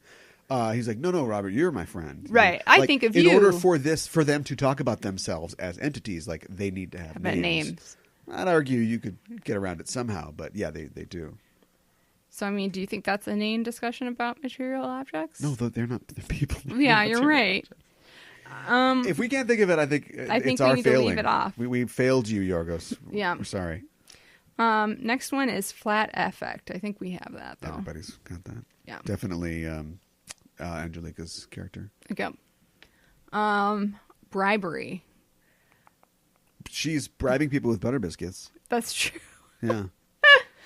Awkward dancing. That's a check. There's entire scenes dedicated to it. Awkward dancing. Yeah. When they're in the woods and they're dancing, and then Yeah. when they're dancing Oh, with yeah. people, too. Yeah. Misnaming things or people. She calls a tennis ball a kiwi. That's a real technicality. Yeah. I think we got it. Okay. I think we got it. If we lost the other two on technicalities, we get this one. All right. And then free space. Yeah. Eleutherios skoros. Yes, exactly. I can speak Greek now. Identity erasure. I think that's definitely happening. Well, it's, I would argue that you don't get it with animals because nobody says there is a thing where the guy talks about how he goes to the zoo because apparently animals don't have any special function in this world. Just we can assume that I guess all animals used to be people. Yeah. Although I think it's more of a visual thing than anything else. But there's like a pig, and then there's like, there's a cat in the woods for some reason. And, right. But so he goes to the zoo, and there's a wolf, but he's not sure if okay, first of all, check, because we're doing it right now. Okay. But there is a weird retention of identity in some cases because his brother is a dog. Yes. They don't give his brother his own room. No. But they fully understand that it's a dog. And when a cruel woman kills him, yes, David does what he does. Yeah. But there's even a suggestion that, it's like she killed him. Like you probably could go and get a special dispensation because of what she did. Right. And the movie literally opens with a woman who we don't know and we'll never see again, busting a cap in a cow. Yeah. Presumably because that cow was an ex or somebody who disappointed her, when they were a human. Did you ever wonder what that little grace note was? No, I didn't. I never thought about it. Huh. What do you think it was? I had no idea. I don't actually remember seeing it. It's raining. Yeah. The lady's driving a car. Oh, that's right. And then she pulls off the road, gets out of the car, and she shoots walks up to a cow and just goes, bam, bam, bam, bam. That's very bizarre. You're gonna come on, speculate on what was happening there. Well, I think you're probably right. It probably was somebody who disappointed her in life, and she was like, "I'm going to kill you." Yeah. Now, clearly, she found someone else. Yeah. Let's say cow cheated on her. Right. She found someone else, which is why she's free to roam. Right. But he lost whoever he was cheating with, or maybe it was just never a thing, and then he didn't make it at the place. Right. Became a cow. Right. And then apparently there's an office somewhere that mails out information to everybody so they know that their mom is a wolf in a zoo. Right. Because how would you know? Right, exactly. What else? Next is self-mutilation. I think that's definitely there. With the steak knife. Well, hold on. Oh, okay. Is the suggestion of self-mutilation alone enough? Oh, the guy hits his head on the table. Yeah, you're right. Okay, well, we don't have to answer that question today. All right. Inappropriate family interaction. Is it inappropriate when the little girl is like, stab him, Mommy? Is it inappropriate to throw a ball to your brother that's a dog? Yeah. Or is it inappropriate to kick a little girl in the leg? That was awesome! No, it is always good to give me the amulet, you bitch! Oh my God. We'll get there. I can't really, we don't really see family besides the nosebleed family. I think we gotta let this one go. Okay. Don't we? I think so too. Yeah, I think we do. Next one. Unless, who's the only family in the film? It is Lea Seydoux' mother and father, right? Oh, that's true. They go true. and play like Spanish guitar. Yeah. Is getting to second base on the couch in front of them inappropriate? Yeah, but it's not their family. Mm-hmm. Yeah, I think the family is a big part of this. Mm-hmm. Next. American culture intrusion. Yes, she wants to watch her favorite movie, which is, I can't remember what it is now. Stand By Me. Stand By Me. Mm-hmm. River Phoenix. Mm-hmm. Next. Stickers. Do you know? No, I don't think there's stickers. There's any sticker. They stick bandages on. I thought long and hard about how I can get around this one, but I don't think that there are any stickers. No, I don't think there are any stickers. Olivia Colman could give them stickers for Lobster's a good choice. Here's a sticker. Right. Yeah, there's no stickers. Next one, predatory authority figures. The entire world? Yeah. But definitely Lea Seydoux. Yeah. Yes, I would agree with that. Dig your own grave. Yeah. It's a nice grave. Yeah, exactly. Nice I brought you here today because I thought this would be a nice place for your grave. Next. Sadism. Yes. All right. Yes. The dog would agree. Yes. Next one, sexual fluidity. No. Oh, no, I don't think so. No, I don't Specifically think so because, it might be present, but it isn't expressed. We don't see it. No. I thought that there was a suggestion. Maybe this is just a runoff from Blue is the Warmest Color, but I got the suggestion that the maid and her had a thing. I did too. But we don't see anything. So No, but I got that suggestion as well. Yep. And then she just lets her get stabbed. She uses her. Yeah. As an object lesson. Yes. And you're like, what's she doing? She's like, She's mimicking exactly what she's we are doing. both falling down. And then Rachel Weisz is like, all right, I think I got her. She's like, I don't think you did. I know. Next one is performing. That's a check. Yeah. The lovely singing voice of Olivia Colman. Yes. Pets. Yes. Yeah. That's a check. Bathing suits. Yep. Also a check. How you scoffed. I know. How I you did. scoffed. Actors' heads cut out a shot. Yeah. Okay. That's just going to be a thing going forward. We'll have to see in the favorite. But. All right. So we are missing 1, 3, 2, 3, 4. 4. So 20. Last movie got 21. Yes. Okay. Well, I don't know if we have like a threshold where you go below it and it's like, what is this, a Michael Bay movie? But still up there. Yeah. Okay. Yep. This is bingo where everybody wins. I know, right? Why didn't they play bingo at the hotel? That's a good question. I don't know. Maybe it cut into their dancing time and their hunting time. Whole thing's shot in Ireland. Yeah. You think it's convenient for Colin Farrell, but he probably lives in L.A. Probably. Yeah, so that was it. Yeah. Like I said, it's pretty good. Yeah, It's it so is. weird. Yeah. She's blind. Yeah. I have trouble with that. Like, what doctor in their right mind would blind somebody? It's so against the Hippocratic Oath. But it's a weird place. It's a weird world. There's a doctor you can go to Yep. that blinds people. Yep. No, I thought I put the lever this way, but I should have put it that way. Sorry. So anyway, that was The Lobster. Great. Check it out. It's on Amazon. Definitely get it. Yep. And our next film will be a more recent one, The Killing of a Sacred Deer. What do you think that's about? Oh, boy. Sequel to The Lobster. I have no idea what it's about, but maybe it's about killing somebody who's innocent and really shouldn't be killed. Like Iphigenia? To go all Greek on you? I don't know. I'm not sure who that is. You're shaking your head at me. In 2 weeks. Yeah. Mika's going to get a classical education. All right. We'll be back. Okay. For Killing of a Sacred Deer.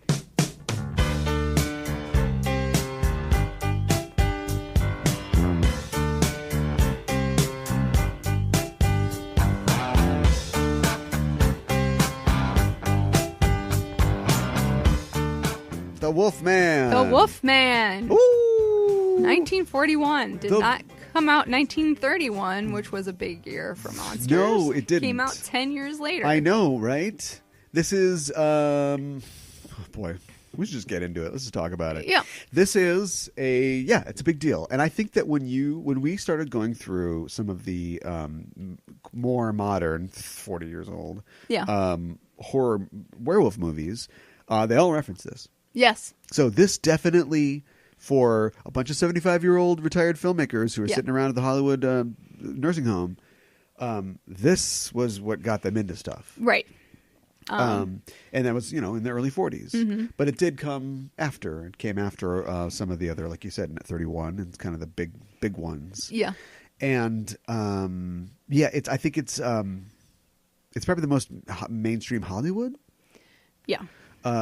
It's also the one where nobody else. Lon Chaney Jr. played the Wolfman in 6 of these, and it was him every time. Yeah, and even in some like TV episodes. Yeah, and stuff. as the child of a famous actor himself, who didn't start acting until his dad died. Like he got a late start. Oh, really? But he got to, he just wrote in as I'm Lon Chaney Jr. Right.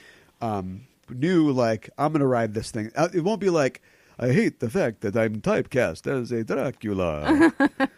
Whatever, put this cape on. Right.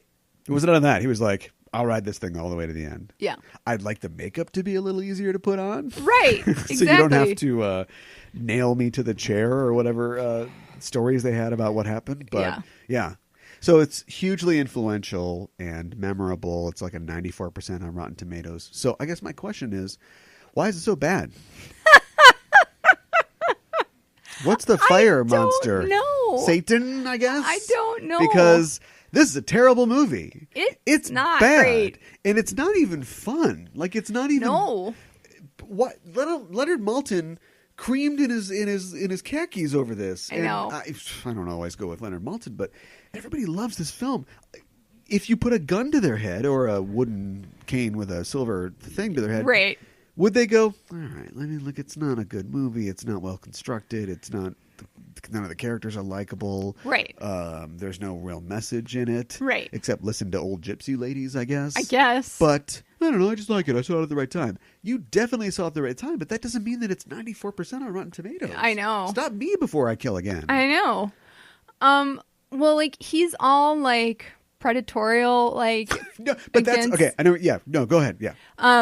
So Gwen is, like, one of the love interest. Yeah, the Doesn't love matter. interest Doesn't of matter. the film. Yep. And he first sees her through the eyes of a telescope. Yep. And it's kind of Which wasn't creepy in the 40s. I mean, just looking at her in her room, and then goes over to the antique shop because he's like, well, I gotta meet this babe. And, like, talks about the earrings that she has and says he wants them. And she's on his nightstand. I know, like, what the heck? And you think, oh, okay, I get it. He's a predator. Like, Yeah. he's being predatory. This Right. Nope, none of that Nope. was intended. It was just a meet cute. Yeah. In quotes. You can hear them. Yeah. And Nope, then it had nothing to do with anything. It wasn't like there's always been something inside of him, which I think a lot of times is what... I think it's one of the reasons that werewolf stuff doesn't get off the ground. I think it's one of the reasons that Werewolf of London, the original werewolf movie that came out in 1935 before this, didn't take off, is because there had been a couple Jekyll and Hyde movies and people were like, this is Jekyll and Hyde. Yes. This isn't anything new. Right. And so you think, okay, so there's a thing about how there's a darkness inside of you and blah, blah, blah. But no, he's just a nice guy who gets bit by a wolf. Yes. And now he's going to be a wolfman. Yeah, exactly. Like, what the hell? Yeah. And I don't know. I don't know about you, but I didn't think that the makeup was super scary. I don't. I think he... It's 1941. I know. He kind of looks like a dog person, Yeah. you know? And, Yeah. like, it's not like, oh, my God, he's a wolf. And then he's like... He's like walking on his tiptoes for some reason. I have no idea why. Because dogs have the dog leg. I guess. You know, they have the articulated toes, and I guess so. so that was their interpretation of that. And it's like, it looks like a fat guy walking on his toes, on his tiptoes. Yeah. What? Let's back it up before we totally bash this film. Claude Rains, great, great and everything. Yeah. But it starts up and it's the 40s, so it's like, here's our cast of characters, and I'm like, how am I ever going to tell all these white guys apart? I know. Y'all get a different hat. I know. And so I can tell you, or y'all have to. You're all smoking, so you all know. have a different smoking implement. Let's do that. Right. And then Pipe said. But that he said to Cigarette Holder that Cigar Guy was gonna. Right. Yeah, I know. And then Bela Lugosi just comes around Yeah, I know. Because to be in it for 10 seconds. Yeah. To give it some kind of credibility. Yeah. This feels like Captain Marvel to me. I shouldn't have said Ant-Man. Ant-Man? This feels like an also ran. Yeah. This feels like it's been 10 years. What else can we do? Yes. Exactly. And I don't think it should, because like we said before, I feel like out of all these myths, a werewolf, a lycanthrope, Yes. it is Greek, Right. is the oldest. Yeah. It's the one that we should get the most. We just talked about a movie where people change into animals. Right. And yet the poster child for this very old myth is a fat guy walking on his tiptoes. Yeah. I know. In a black button-up. I know. Well, Where does he keep getting these shirts from? Exactly. I'm going to change. I have to stop up at the Big and Talls. I mean, the idea that somebody could be bitten by a wolf, wolves actually exist. So, unlike, vampires or Frankenstein's monster. So, I mean, I think that there is some credibility in that myth that, like, oh, somebody who's bitten by a wolf would turn into a werewolf. I mean... I feel like there's more in actual, life experiences that could lead to this myth than there are for vampires and Frankenstein's monster. Yeah. Yeah. What about the Mummy? Well, I mean, the Mummy, that's the thing that actually it's 70 exists minutes too. long. It doesn't even have a good construction. What is he gonna do? He gets bit. Yes. Oh my God. He takes off his shoes. I run around and I do bad things. Yeah. Oh, don't worry about it. You'll see it's not true. I'll Right. tie you down. But I'm going to get my comeuppance, I guess, in the form of beating you to death. Yeah. And what did we learn? Nothing really. No. Just listen to old ladies. Yes. What did did she just protect Bella then for years? I think so. So was she just cleaning up and abetting a murderer for Probably. 50 years? Probably. So she's not sympathetic. No. I don't understand. No, and I don't even really like Gwen because she's supposedly engaged to somebody else, and then And she's walking around. She's stepping out on him. yeah, and then she's like, I'm gonna go with Larry Well, because he's hysterical, and so I'm hysterical too. She's inconsistently written, but yeah. Yes, and that's my objection. I mean, Sucky. it is. Yeah, I didn't want this to be the hot take show where I say the Wolfman sucks, but It's not great. it's not great. I don't feel like it's really rewatchable. I honestly think that it's worse than Frankenstein and Dracula. So But both films that have problems from Yeah, a modern perspective. for sure. Yeah, but at least they made it to 90 minutes. yeah, I know. And This it thing limps it- or tiptoes in on it at ends 70 minutes. and it just ends. It's not even like they say something. Yeah. It's not like they have a folksy well, you do this and then this happens, or Yeah.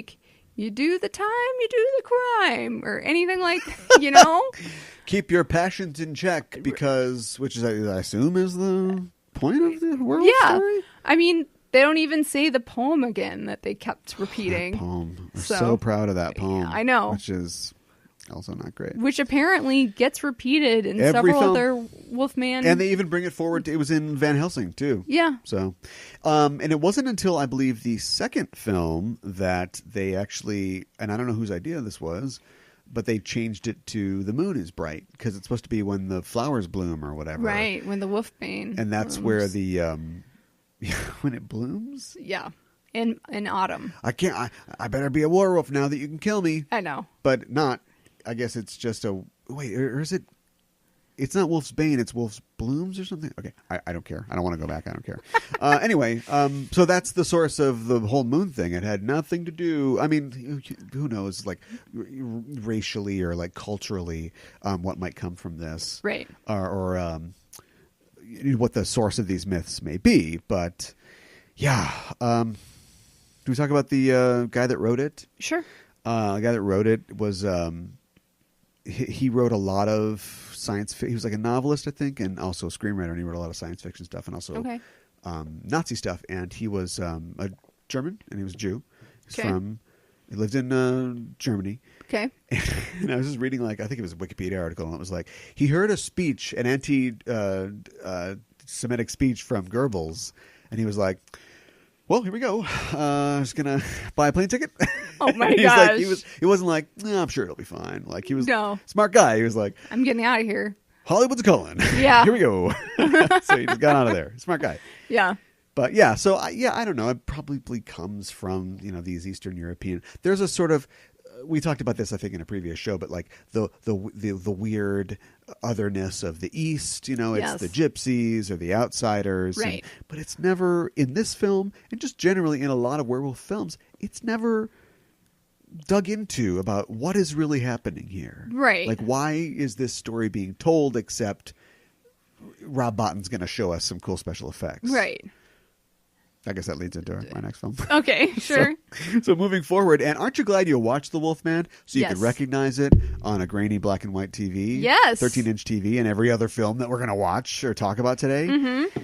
Yeah, moving on to The Howling. Yes. One of Joe Dante's first films and written by John Sayles, of all people. John Sayles, underappreciated Yeah. writer in Hollywood. Hasn't done much, but And speaking of Rob Bottin, the creature effects of this were done by Rob Bottin, who was famous for doing The Thing. Nice. In the same year, with a little help from Rick Baker. Okay. And so, what happens in The Howling? I guess we never say what happens in The Wolfman, but you get it. Guy gets bit by a wolf. Yeah. So in The Howling, a well-known local TV anchor goes to meet this guy who is supposedly a murder suspect. Cut from guy arrives in England to meet his estranged dad, and he's scoping ladies through a telescope. Right, Cut exactly. to television journalist meets a rapist in a porn theater. Yes. I know. Oh, that escalated fast. Yeah, it did. And then, so the cops know that she's going to meet this guy, and like they just shoot through the door of the porn this is something place. that happened though. Like, what happens in this movie? After this experience, she sees a therapist. she is traumatized. She's traumatized. He sends her to the Colony. Yes. Which is a new age feel goodery. Yeah, up where on the coast with therapy, right? and And stuff, I'm group okay, therapy. you're okay, kind of thing. Yeah. Mm-hmm. And hijinks ensue. Yes. She goes up there with her husband. Yes. Hijinks ensue. Exactly. Hijinks involving werewolves. Yes. Star-studded cast. Yeah. Star-studded cast. Yeah. Dee Wallace, who's famous as the mom from E.T. and the mom from a lot of movies in the 80s. She was the mom of the 80s. Everybody's mom. Patrick McNee's in this. And also like a lot of Corman's in this. Forrest J. Ackerman is in this. There's a lot of like horror cameos. Sure. Because this is going to shock you, but Joe Dante was a big horror buff growing up as a kid. Yeah. So yeah, just there's a lot of like shout outs in it. And 81 was kind of the 31 of werewolf movies. Oh, really? Because we had American Werewolf in London Okay. by John Landis, and then Wolfen also came out, the Albert Finney movie, Okay. as well. Wolfen is like more of like a cop movie, cops and werewolves kind of, Okay. I think. But so this is when we leaned in and we went, all right, Werewolves. it's time for werewolves. Yeah, that's right. We had Blackula. Oh my gosh. Now let's jazz up werewolves. Right. What'd you think? I enjoyed this film. I had not seen this. I had not seen before this we watched either. it for this. I'd known about it. Yeah. I thought it was incredibly entertaining. Yeah, I loved it. And it's not a good film. No, it's not a great film, No. but it's scary and It's everything the Wolfman isn't. Yes, exactly. And boobs. Yeah. Although they would have had some boobs in the Wolfman if they could have got away with it. Yeah, probably. That old gypsy lady. But yeah, it's terrifying, and you really feel for Karen, who is absolutely terrified, and she keeps having these nightmares about seeing werewolves. Yet she like kind of blocks it out, and she's like, I don't know what I saw, and they're trying to get her to say what she saw, and she's like, I don't know what I saw. She's my sister. She's my schnauzer. She's my Right, sister. exactly. Dick Miller's in this. Yeah. Dick Miller's actually he's got this cameo as the proprietor of the occult shop. Yes. And his character name is the same name as the character he played in Bucket of Blood, his big really? debut with Corman. Yeah, it's another reference within a reference. Oh wow, that's fun. I just think this movie is fun and scary at the same time, and I think the werewolves are very scary. And yeah, they don't look like dogs walking on their tiptoes. No, they don't. The scene where Robert Picardo, as what's his name, Eddie, turns into a wolf. Yes, and it's so good. But Dante was figuring things out. I think Joe Dante also can be really indulgent sometimes. Yes. See Time Machine joke in Gremlins, but it's the kind of indulgence where you go, well, I don't know. At least somebody did it. Yeah. As long as you did it, not me. Right. And so he's got this amazing transformation scene, and they clearly just said, Rob, we've got 5 minutes of film. I want to see every hair on this beast's back pop out. To the point where they keep cutting back to Dee Wallace's reaction, and they kind of run out of things. Yeah. And instead of just doing something else, it's like, keep doing stuff. And at one point, she kind of looks to the side, like if she had a watch, I could see her looking at her watch. Which I don't know if they were. I mean, it's Joe Dante. I know. He made Gremlins too. Like, I don't know if they're doing a thing, but yeah, it goes on for so long. But it's so gross. It's very gross and cool. Yeah, bubbly. Yes. He did that thing where he had the air bladders, so the guy's skin goes blue, blue. Yes. The part where the hand Gets cut chops off the wolf hand. Yes. And it sort of shrinks up, but then it like reinflates and it's a man's hand. Yes. Good stuff. Yeah, it's good stuff. Yes. I thought that Karen's reaction to Eddie changing in front of her was very calm for the fact that she's terrorized by a werewolf. She was apoplectic. She was completely frozen. Like the werewolf had her tongue. Paralyzed with terror. Yeah. And then she throws pee on him. The movie definitely seems to be, and in this sort of era, I think this is fair game, but it seems to be trying to satirize in the Joe Dante style mental health. Yes. Or the popularity of mental health treatment and pop psychology, LA culture in a lot of ways. Yeah. There's a great line where she's trying to fall asleep in the cabin with her husband, and she's like, "I thought I heard a wolf, something wild." And he's like, "You grew up in the valley or whatever. Like the most wild thing you've ever heard is a dog park or whatever he says." Right. I'm rewriting it now, but it was Exactly. something like that. And also media. Yeah. This is a post. So this is, I'm crazy, right? But check this out.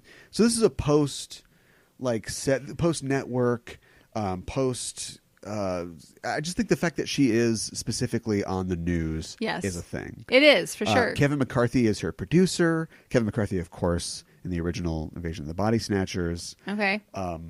So that's a sort of cameo too. And the fact that she has to come back and tell everybody that the wolves are here. Yes. That you could be next, kind Right. of. And it gets shot. And then, of course, we cut to the public like, oh, it's great special effects. Like, Right. you're doing a thing. Yeah. And that's a Joe Dante type thing. Her husband, who she doesn't go by his name, is named R. Bill Neal, like R. William Bill Neal. Okay. And for some reason, that reminded me of R. Bud Dwyer, Okay. who was a city councilman who shot himself on camera at a press conference. Oh. Which also reminded me of Christine Chubbuck. Who are you coming along with me? I think I am. Come along to Awesome Town. Who was a news anchor who committed suicide live on air. Oh, I think I heard about that. Yeah. So I don't know if any of this, because that was a long line for me to sort of draw. But I don't know if that was intended, but just sort of shock TV. Yes. And just, it's kind of she's being killed on air type thing. Like, it just seemed to kind of remind me of that. Yeah, no, I get that. I mean, she looked kind of cute as far as werewolves go. Yeah, we know where the Mogwai came from at this point. Yes, exactly. Yeah. But apparently they didn't have any money. They're out of money. Okay. So that's why they just she goes, and we cut away, and then we cut back, and she's furry. Meow. Yeah, exactly. And then she gets, shot with a silver bullet. So yeah, they never even try for a cure. It's no, and I know it's the whole thing's a front because Patrick Beanie is presumably a werewolf himself. And yes. He's not interested in curing them, but they never find like extract of monk's hood or something like that. Right. There's no interest. It's just in I got to tell finding a everybody, cure. then you blow me away. Right. Dennis Dugan. Right. Instead of me turning the gun on you and saving the world from the bad Adam Sandler movies. Gross. Yes. It starts in a porn store. Yeah, Gross. I know. It's pretty gross. Yeah. Yeah. What? Can I ask you a question? Yes, please. We're going to get to this in a second when we talk about the next film, but maybe Yeah. this is a good entry into this. So you'd recommend it? Yes, I would. I think it's great. I don't know what else to say about it. We'll just be talking about things that happen in the movie because it's awesome. And also, by the way, hey man, you know what it's like. I'm just going to cheat on you because I got needs. And I know, also I'll right? backhand you. What's the deal with the armadillos? I have no freaking idea. But they're like in Dracula. Is this Todd Browning's fault? I don't know. It might be. Because in the beginning of Dracula, Yeah.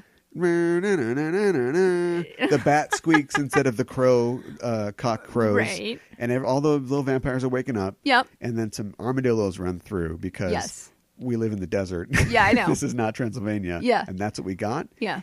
And then in almost every horror movie we've seen since that is conscious of its history, they got freaking armadillos. I know. And you would have to go out specifically, get armadillos to put them in the opening crypt scene of the Monster Squad. Yes. Which is the next film we're talking about. Yes, absolutely. So is it all just a reference to... I have to feel like it is a reference, but I don't know what the reference even means.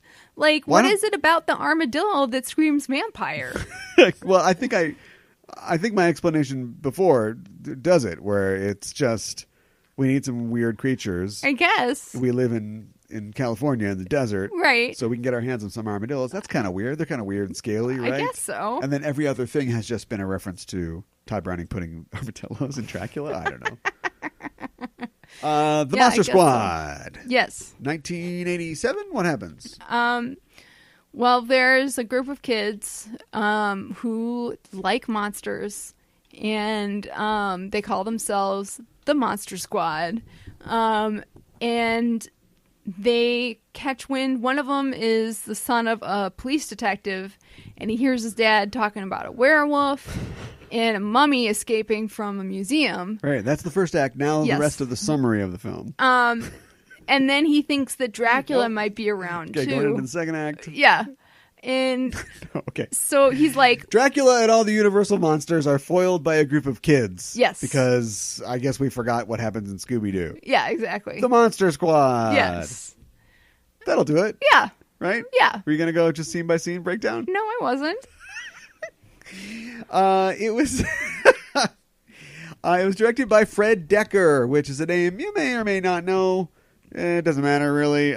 He's a friend of Shane Black. Okay. You probably know that name. Yep. He directed Night of the Creeps, I think, in the same year. He was just a young gun, just swinging dick like Shane Black at this time. All right. Made RoboCop 3, which we might not ever forgive him for, but right. That's fine. And yeah, so he made this. Script is by him and Shane Black as well, and it stars a bunch of people you don't know, and they aren't really actors anymore. Right, exactly. Andrea Gower, Robbie Keeger, Duncan Rager plays Dracula, famous to Star Trek fans as Shakar. Yeah, I was going to go for Ronan, but yeah. Yeah, okay. The guy that lives in the candle that Beverly Crusher has sex with on Next Generation. Yes. And some people who you can't recognize are in the monster costumes. And Tom Noonan. Tom Noonan, yeah. Here's how I know. We speculated on this when we talked about Manhunter. Here's how I know that Tom Noonan's an asshole. Wow. Because he did the same thing that he did with the Dollarhide in this. He refused to talk to the rest of the cast or be seen outside of his makeup. And it's like, gosh, guy, all right, chill out. Yeah. There's a reason that you can have a scene in Shadow of the Vampire, which we've established doesn't resolve itself well. Right. But yet, where the guy's like, oh, here comes Shrek. He's got all his makeup on. Okay, actor guy, tell us something. The premise is we get that this guy's method, and we're kind of sick of it. Yeah. Well, you are living that life, Tom Noonan. Just yes, you are. Relax. Yeah. How tough is it to just go, bogus? We got it. Yeah. And also, you're working with a 7-year-old girl or whatever. I know. Why not make her feel at home? Yeah, exactly. Why not pal around with her? You literally do that in the film. Yeah, exactly. No, I gotta stay in my trailer. Or the kid's coming, get my bolts on. Get my bolts on. Come on. I know. So I think he might have been a dick in the 80s. All right. He's probably not a dick now. That's fair. 82 minutes. Yeah. We got it. Yeah. Not a success. No. Pulled from the theaters in 2 weeks. That's insane. Now, it is insane because it is a delightful film. It is. And we say this a lot, especially this week. Not a good movie. No. Not really great at all. No. It cost $12 million, and I'm like, are you sure? Because it looks like it was $6 million. Yeah. But it is fun. Yeah. And should have been huge. It should have been a franchise. Yeah, it should have been. The only thing I can think is it's TriStar. Yeah. Which was not Sony back then. I'm not sure what they were back then. Okay. And not Universal. Oh, I see. So they had to. What do you do? It's a mummy, but apparently they had to kind of change some of the things about the creature. There's a reason that the Wolfman looks the way it does, not like a prototypical Wolfman, i.e., Lon Chaney or something else, is because they didn't want to get sued by Universal. Okay. And my thing is, why doesn't Universal own this right now? Yeah. You've got Big Boy Dark Universe, and then you could have Kids Dark Universe. Yes. Monster Squad. Right. What the hell? Exactly. You get all the boner jokes in the world in there. And you can, like, sexually exploit like a teenager in order to save the world. Right, exactly. You can get revenge porn pics of her. We'll put these on the internet if you don't help us. Great. Yeah, I know, right? That's literally what happens in this movie. I know it is. It's funny, though. It's a great movie. Most of the time it's funny. These kids are great. I mean, they're definitely kids. There are kid actors like the little girl in this. Yeah. Whose name I can't remember, but I will look up before we're done. The character's name is Phoebe. Yeah. Or Dakota Fanning or whatever. Right. Who are really great. The kids in this, they're not great, but they're charismatic as hell. Yeah. Like, I don't know why they didn't go on and do more stuff. I don't know why either. Yeah, what happened? I have no idea. If they added 15 minutes of this, could we get everybody an arc? Maybe. Because the arcs they're short arcs. Yeah. Yeah. Like a baseball thrown poorly. Yeah, I know. Short arc. You get fat kid whose name is Horace. Becomes a badass. Yeah. Yeah. The bully from the Wonder Years learns his name. Yeah. Little kid writes a letter to the army. Yep. Eugene or whatever. Yep. Little girl makes friends with Frankenstein's monster. Punk greaser kid's finally gonna touch some boobs, maybe. Maybe. Like, that's it. I know. There's nothing. I know. Main kid Sean learned he could do it, got the amulet and everything. Weaknesses, none. Yeah, exactly. Yeah. You got it. Whereas, fat kid, it's like snacks. That's his weakness. Yeah. Do you know Liam Neeson was almost Dracula? That's both cool and terrifying at he the same auditioned, time. but this is like crawl Liam Neeson. You know what I mean? It wasn't even Rob Roy. So Darkman, 88, right? Darkman. I don't know. So maybe he wouldn't have done Darkman if he did this. But anyway, he wasn't Liam Neeson yet, right? And so they liked him, and they were actually, I think they were ready to go with him. And then Rhaegar came in, and they were like, "Oh, this is the guy." Okay. And of course, like everything in this movie, they made the right choice because that guy just kept going and never stopped. Nobody's ever heard of this Liam Neeson guy. Oh my gosh! But yeah, it would have been a little different. Yeah, it would have been. Get away from her, you bitch, or whatever he says. I want to do a supercut of not just Jesse Pinkman bitches, but like specific admonishment bitches. Yes. Get away from her, you bitch. Give me the amulet, you bitch. Yes. No Freddy Krueger. Okay. Not just, bon appetit, bitch. Not that doesn't count. All right. You're not into What about zoology, bitch? Perfect. Okay. Perfect. All right. Good. It all ties together. It does. We're good at this. Yeah, we are. Except we got to bring it home. Okay. Anything else to say about Monster Squad? I feel bad saying so little. I thought it was delightful. You said that did I? Yeah. It's so delightful. It feels like a fun snack or something like that. At least at one sequel. Yeah, I know. Yeah. They kind of systematically kill the guys one by one. They unravel the mummy, and then he's just kind of it's kind of an afterthought. Dead. But so is the mummy. I know. And then the Swamp Thing is in this too, and he just gets shot with a gun. Don't say Swamp Thing. That is something else. Oh. That is copyright Warner Brothers. This is All the right. creature from the Black Lagoon. Okay, excuse me. Creature from Black Lagoon. That explains why you've been saying Swamp Thing in conversations over the last week or so. And I'm like, what is she talking about? Oh, Got all a right. big Len Wein fan over here. Nope. Stop it. Nope, it's the creature from the Black Lagoon. Okay, fine. Which apparently is close to their treehouse. Their treehouse is in a swamp somewhere. Yeah, they're like, let's save time. The movie's set in Louisiana. Right. Even though everybody here is just a white person with no accent. Yes, exactly. In the bayou. Yep. Mm-hmm. And I don't know. It's just random. And then How much garlic does pizza really have on it anyway? I know. I know. But like Dracula has this mansion that's like decrepit and like on the edge of town somewhere, Yeah. and just happens to have amulet in it. Yeah, that's where the amulet is. I know. Yeah, it all works out. I know. I like the fact too that there isn't any time for subtext because we've got 80 minutes, but there's a lot of. It's got that you can tell where the Shane Black thing is going because there's a lot of very clever dialogue. Like I guess for the people that like careful Amy Sherman Palladino stuff. Uh-huh. I'm just enjoying, or like Aaron Sorkin. I'm just like in all this quipping, all this walking and this talking. Yeah, sure. And there are parts where it's just like, I don't know why the cops act this way. Like his partner, he's like, yeah, I can do all kinds of stuff. I'm a real good cop. Like, I know. He kept saying that. It's just so sarcastic. Yeah, I know. And when it's like the girl with the curl. When it works, it's great. And when it's bad, it's doesn't really work bad. at all. Yeah. Yeah. And there's a couple jokes in this that don't work at all. But, then you get Wolfman's got nards. Or yeah, whatever it exactly. is. And so, but yeah, we could have taken just 10 more minutes to dive in a little more. And why do they all like monsters. And I think the movie takes that as a given because they're little kids in their movies. But right. like, why do they like monsters? Why is it such a revelation for them that Wolfman has nards? I know.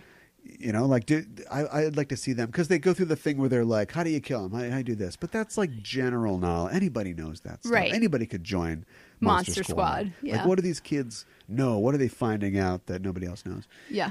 But they didn't think about it that much. You know how I know? How? Van Helsing's Dutch. Van Helsing isn't German. No, you're right. And the diary that the kid gets is in German. Yeah.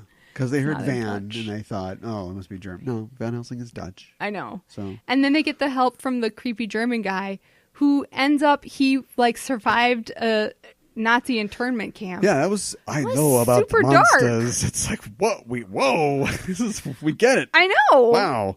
It's like, well, that escalated quickly. Yeah. I mean, holy cow. Not to men like you. I know. Never to men like you. I know. It's like, whoa, hold up, Avengers. We're having fun here. Come on.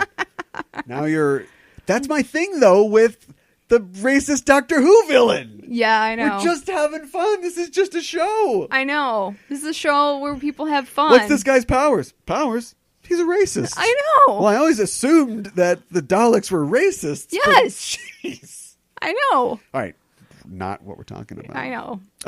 Yeah, but anyway, I like that guy. He was one of my favorite parts of the film. Yeah, he was good. Because, it's a thing where, the scary guy turns out to be not so bad. Right. But he wasn't just like, have some cookies. He's like, well, I'll translate this dietary for you. I don't know why he's Christopher Waltz all of a sudden. And then he's like, also, I guess I'll drive a car for you. And then It's like an army jeep. It's a thing. It was a Volkswagen thing. Okay. And and then like once the plan falls apart, I'll make a new plan. Then I'll basically just read this to the little girl, And then she'll recite it. Yeah. Yeah.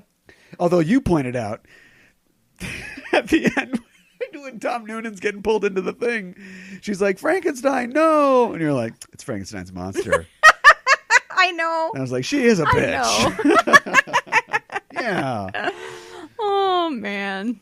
Yeah. But I mean, what the entire movie, apparently the opening, they wanted it to be bigger. They wanted to have like machine guns and like Van Helsing comes in on a Zeppelin and they're fighting like vampire women on horseback. And they're like, we can't do this. No.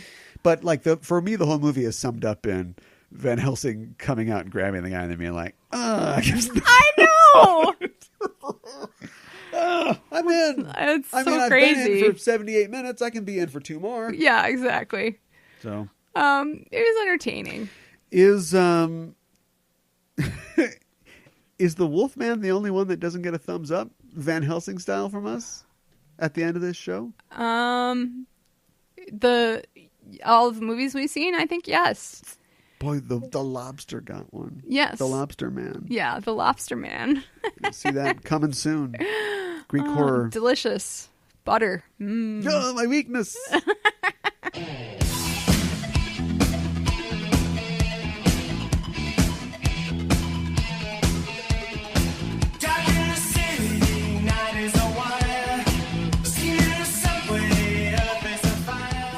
Well, there we go. That was roughly. Get it together. I'm pro. We actually watched a lot of movies. We started off going like, I don't know what we're going to do for this. I know. And the Gimmies, like you mentioned, Ginger Snaps, great movie. Yes. Love it. It's probably the perfect example of taking like you know about this? Only they put a thing on it. Yeah. Is it missing a thing? We have established that it is. So they go, what if it's about puberty? And also it's lunar. And this is something else. This has never been a thing until the second Wolfman movie, but it's every month, right? So right. Was that screenwriter's, his wife is real PMS-y or something like that? But they go, wait a minute, we got the moon, we got a cycle. Yes. So they bring it all together. Yes. And yeah, it's great. Yeah. It's real 90s gothy. I don't think Yes. it's aged super well, but yeah, check out Ginger Steps for sure. Yeah. Very absolutely. feminist. But at the same time, we thought, let's watch a thing by coke-addled swinging dick Shane Black instead. Yeah. I don't know. Next time we'll do a real feminist movie. But yeah, but we didn't know what we were going to watch. Ended up watching a ton. Yes. And if you want to watch these movies, you can. You can get them on Amazon. And we have an Amazon link for each one of these movies. The thing about shopping on Amazon by going through our links is anything you get, and it doesn't have to be a spooky movie, although this is the season. Right. A little piece of that transaction comes back to us monetarily. Mm-hmm. So basically you pay for this, and I'm not sure exactly how much it is. It's definitely one digit, but Right. everything you buy, a little bit of that comes back. So if you buy, a DVD, we get a little bit. If you buy a Coleman grill, we get a little more. Right. It's great. And it's a great way to support the show here and keep our lights on here. And it doesn't cost you anything. That's right. It's a little deal that Amazon's got. Like they need any help doing anything.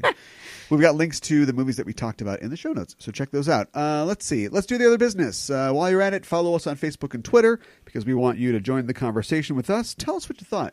Yeah. I know we're going to find some Wolfman defenders out there. And we should. Sure. I'm not trying to yuck your yum, as the kids say. I just found myself really fighting to stay engaged. But yeah, Yes. Tell me what is so great about it. I want to know. You can find us at Just Enough Trope on Facebook and Twitter. Also, find the show on your listening platform of choice. I'm going to use Apple Podcasts as my example as we go forward. But wherever you listen is just fine. On Apple Podcasts, subscribe to us. That way the show comes to you as immediately as soon as it's ready. And also if we do a little extra special something. I've been thinking about this recently. We've been covering specific things, but we could do little bits and bobs here and there, little features. And so if we do that, it'll come to you right away when you are subscribed. Also, give us a review because we like to hear from the fans. We want to know how you think we're doing. So tell us on Apple Podcasts and also give us a rating. That's very important. Yes. The most important because math rules the world. Right? Yes. Mareem. Math rules everything around me. Yes. Dollar bill, y'all. Dollar signs. And Yes.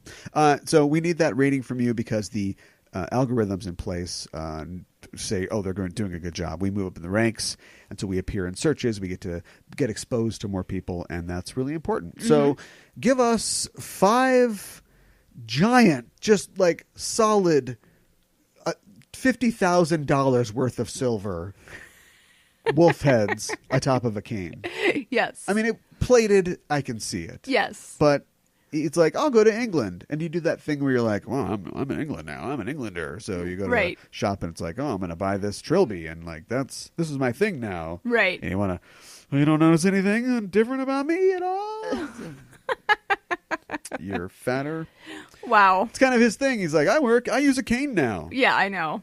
It's got this huge garish head. I know. Great weapon, though. Yes. Yeah. The sign of the werewolf, because it's a wolf and then a pentagram. Yeah, the pentagram thing is weird, too. It is weird. But it's all part of the lore now. Yeah. So anyway, I don't know. Don't get involved in that. I don't want to get beat to death with a giant silver cane. So give us 5 stars instead. Not moons, stars. Yes. Next week, we're done. We've completed our monster thing, and we won't be spooky anymore. No. But we might be ominous still. Possibly. And I think it's time to return to our comic roots. Okay. So we'll be looking at a special comic. It's coming back because they're going to make a TV show out of this. We've talked about it previously. We're going to be looking at the classic Silver Age Doom Patrol. Okay. I'm looking forward to it. Are you looking forward to all of it? What do you know about the Doom Patrol? They clean up after. No. No? Nope.